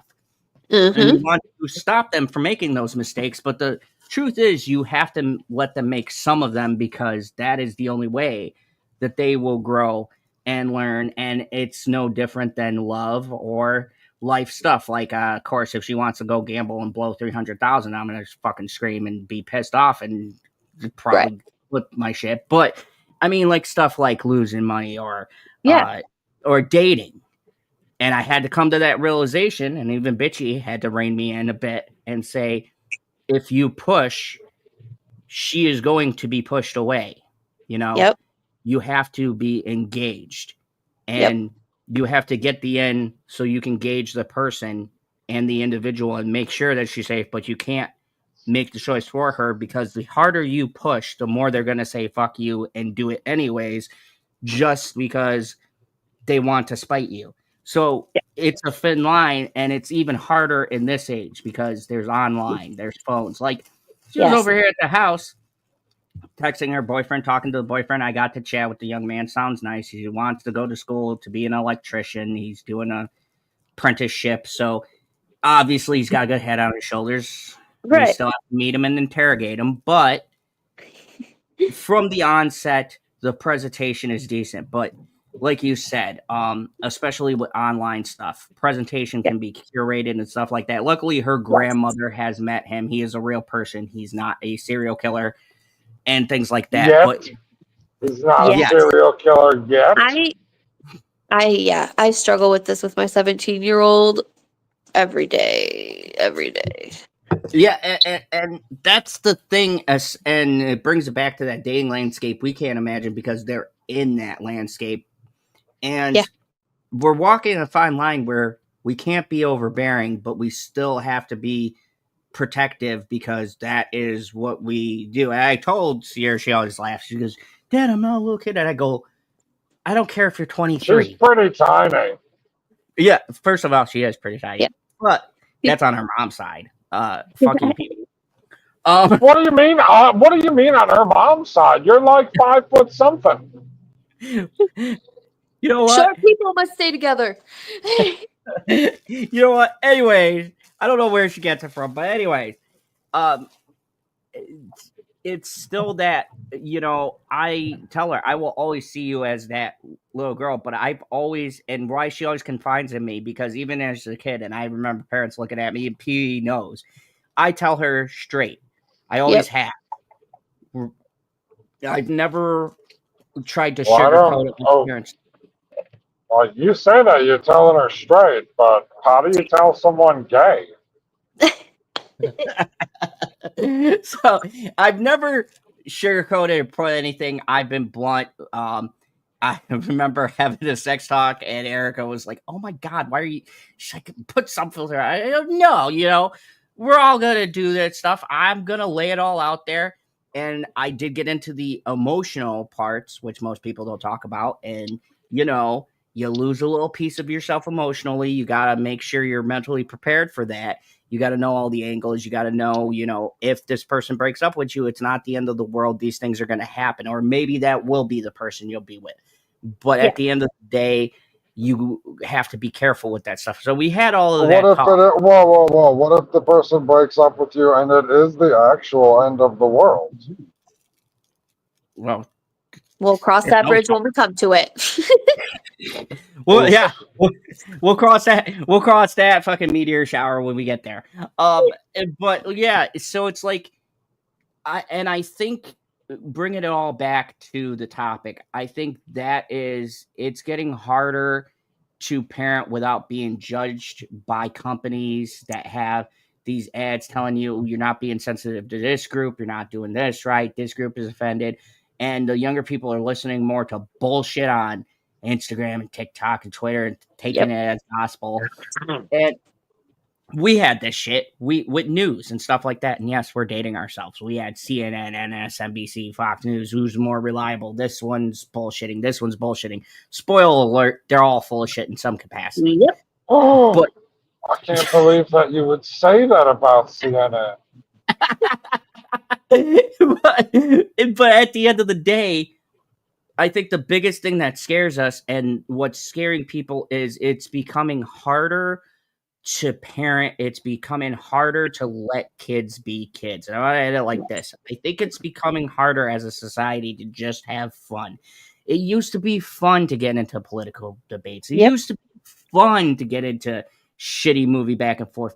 Those days of The Last Jedi, man, I wish I could go back in time and return. Those were fun. No, not the movie. The conversation.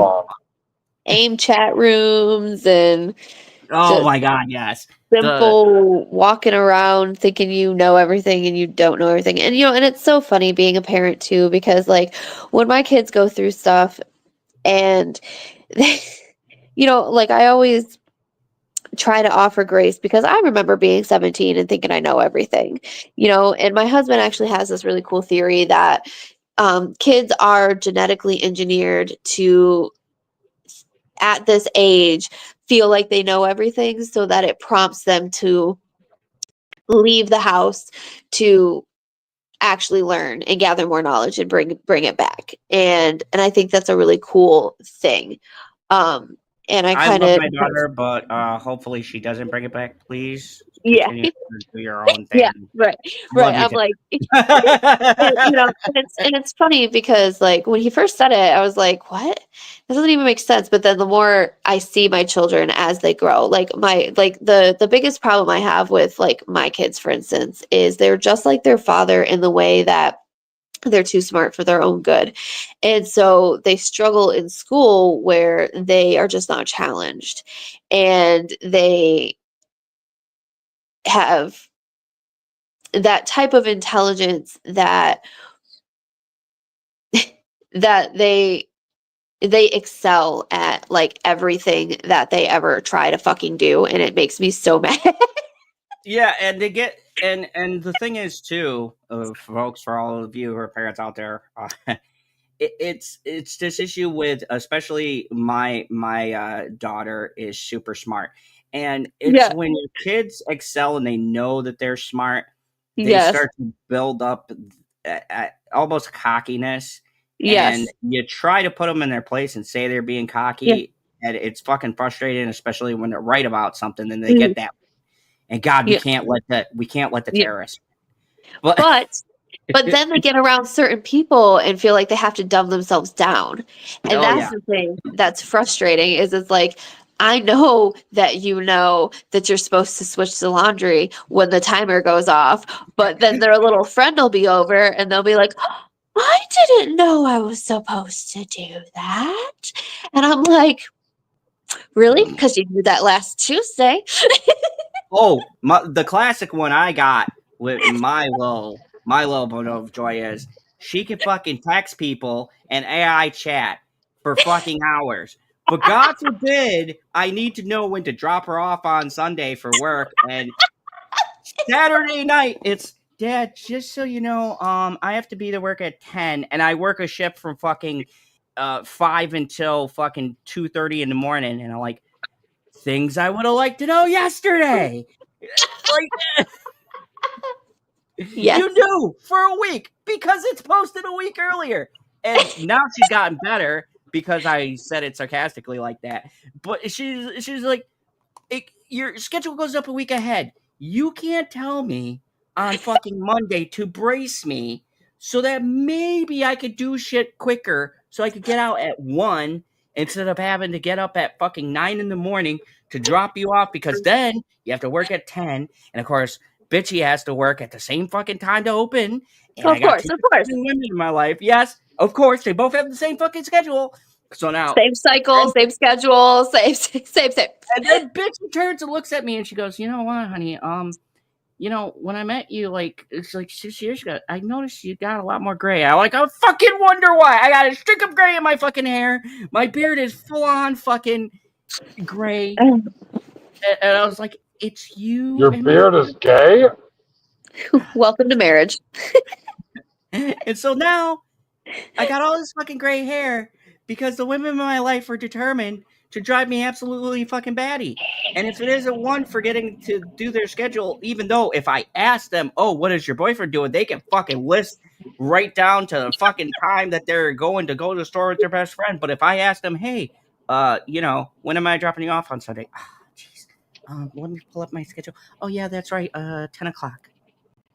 So I got to do a 45-minute drive, which means I got to leave this fucking house, pick you up at 9, hit the highway, and be there by 9:30 so that you can have a fucking time to change and go in the back and say hi to your fucking coworkers, and then I gotta drive all the way back another half hour, half fucking sleep. I don't even have time to have my fucking 1 cup of coffee. It's my only fucking sanity in this world. And then I get home and it's like, hey honey, I gotta go in early, so do you think like who else has to go into work early? Anyone else want to fucking call the ride share? That is me. I love it. Any neighbors? You guys, you want to make a quick fucking run to the store? I'm up now. And then I go to fucking lay my head down. I go to finally take a nap. And I'm like, fuck, finally I can get a quick nap in. I go on the fucking couch because I'm too fucking tired to make it into the fucking bedroom. So I go on the couch, I go to lay down, I put on the fucking YouTube in the back, play a fucking video, and I'm sitting there, and right as I get to close my eyes at 11 a.m., I hear fucking guy lawn mowing. There is nothing in our lawn left to mow. The grass is fucking brown. It has not rained in 3 days. What in God's green earth are you cutting outside? Why? It's a Saturday. I know you probably hate your wife, but do you hate me more? And it's not the fucking back window or the side window of where my apartment is. It's right outside where my fucking balcony overlooks. There's a guy. Of course. Oh shit. Hold up. And then I'm like, oh, thank God. Fuck it. God hates me. I'm just not supposed to sleep. I just am supposed to be up. I have bags on my bags. It's fine. I'll just fucking be in an oblivious fucking state of being. And then my lovely lady comes in and is like, hey, honey, I'm kind of tired of being in the house. I think we should go for a 5-mile walk. And then sushi. Oh, she did not say fucking 5 miles. She said 0.5 miles. It feels like 5 miles, PB. It feels like 5 miles. Oh, that's funny. I obviously don't know exactly what she said, but she sure as fuck didn't ask you to go for a 5-mile walk. You get the point. So, yeah, and this is the everyday life, folks, that we all live in, except for PB gets to fucking peruse and go for leisurely drives. Yeah, I have 3 children. PB's living it up. He's like, I have no clue what you guys are talking about. I get it. Yeah. I have 3 Are children. Are you living it down? I think he's jealous. No, I'm just kidding. Oh, so yeah, you know the deal. You have 3 kids, so you know how that goes, and you have an older one. So The weirdest stream we've done in a long time.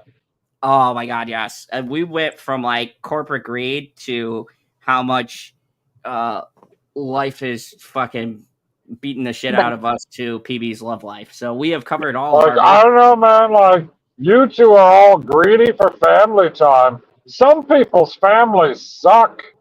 True. Shape is.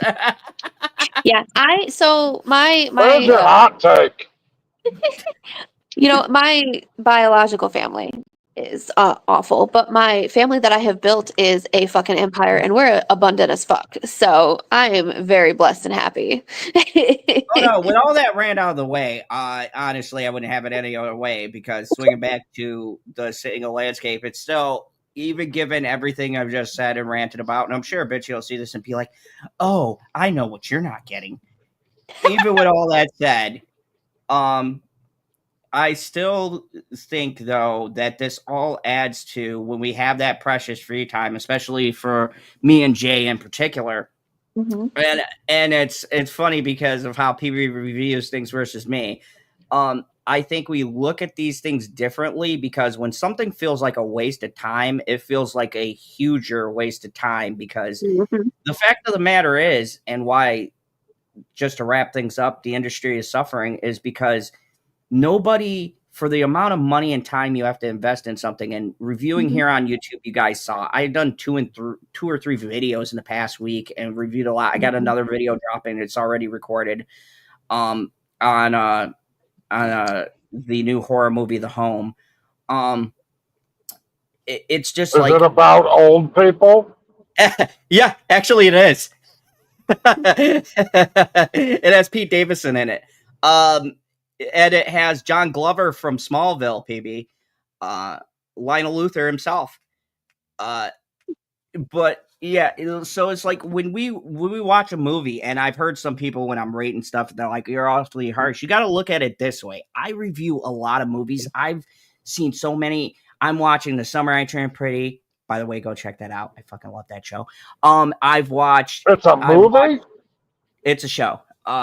It's on its final season. Oh. I don't know which Conrad she's going to end up with, but right now, the older Conrad brother is trying to ease his way in because the younger brother's got to go back to college, but they're engaged to be married. But she still has lingering feelings for him. So I don't know which way is going to go. In the book, I know who she ends up with, but the author said it's going to be different. So shit's going to go down this final season. Anyways.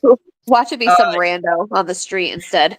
She might not end up with anyone. But anyways, that's the fan theory right now. But anyways, so I've watched Sandman. I'm going to check out Wednesday. I watched that shit Happy Gilmore too. And it's like, so when I'm watching all of these things, I really feel it. And nothing's an hour and a half anymore. It is run 2 hours, an hour, 45 minutes. It's like all this time I don't have. Yep. And I got to review it to keep up with the fucking algorithm. It feels like a bigger waste of time. And I do this for this channel. But most people who are going to see movies don't have a channel. Half of them, the normies, aren't watching my videos or other videos. I don't care if you're Jeremy Johnson, you got 1.2 million. They're not the only ones not watching your videos. Fuck you. Got him! Nobody's watching my videos because I haven't posted any. But it's like so when we do this, I'm doing this and dragging myself. Like I watched the new War of the Worlds, good till it wasn't, and like you feel that time more, and I feel it because I got so much shit to get through. But people who take their families out, they don't want to feel like they took 9 kids out to go see a movie, and A, their kids didn't like it, and B, they had to sit through it and they didn't like it. And I think and it's the same thing with a video game. Gaming is very specific. And when parents go to buy a game for a kid, they want them to play that shit for years so they don't have to fucking buy another $80 game. Or if you're like us who have been gamers for years. Nobody's buying $80 games yet, motherfucker. Or they just want them to play games for a couple hours so they can clean the house or do the dishes. Yeah. So it's like, it's becoming very important now. And I think this is the big thing. The final takeaway, if any of you companies ever watch this video, it is about that people don't want to feel like they have wasted their time and their money. And when you hear all of this stuff, or you have a company come out and say something that leaves a bad taste in your mouth, or when people do listen to these reviews and they see other reviewers who are like this, or people who you don't know, or friends, down the street, like, man, that movie really fucking sucked, don't go and see it. It feels like a just general waste of time. But you know what's not a waste of time? Being here on my channel and listen to us talk about random shit for 3 hours. That's the best way you could use your time. Anything to add to that?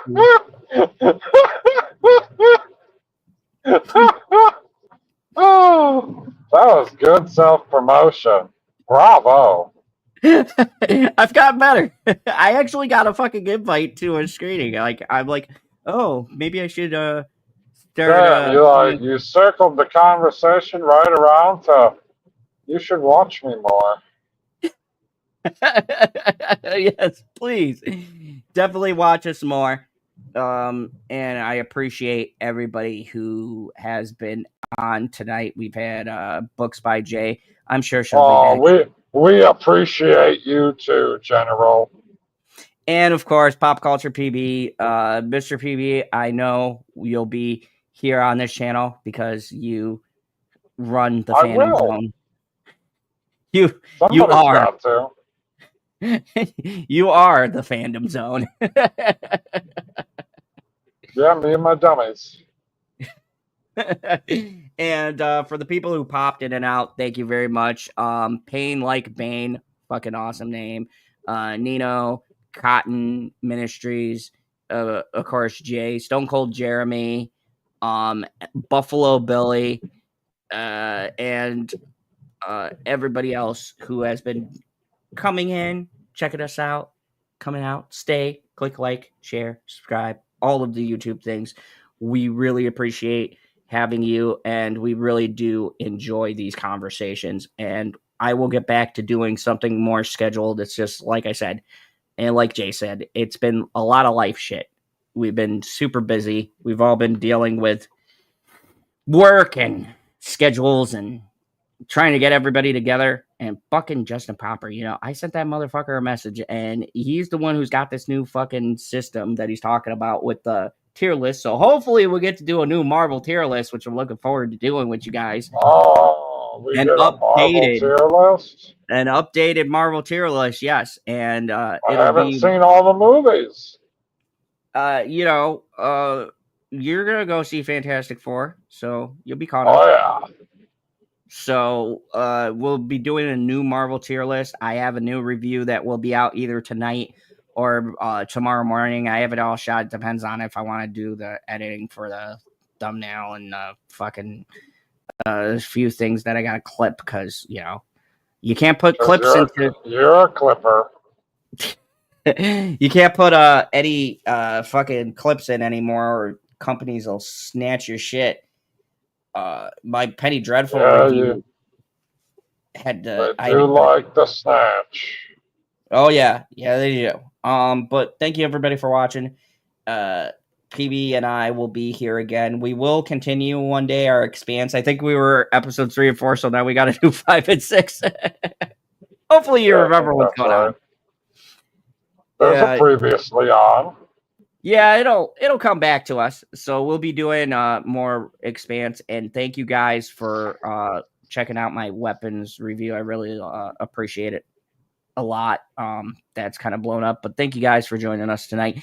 You got any words of wisdom you want to leave us off on?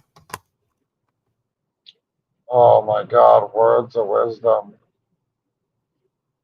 Safety first. Good night, everybody.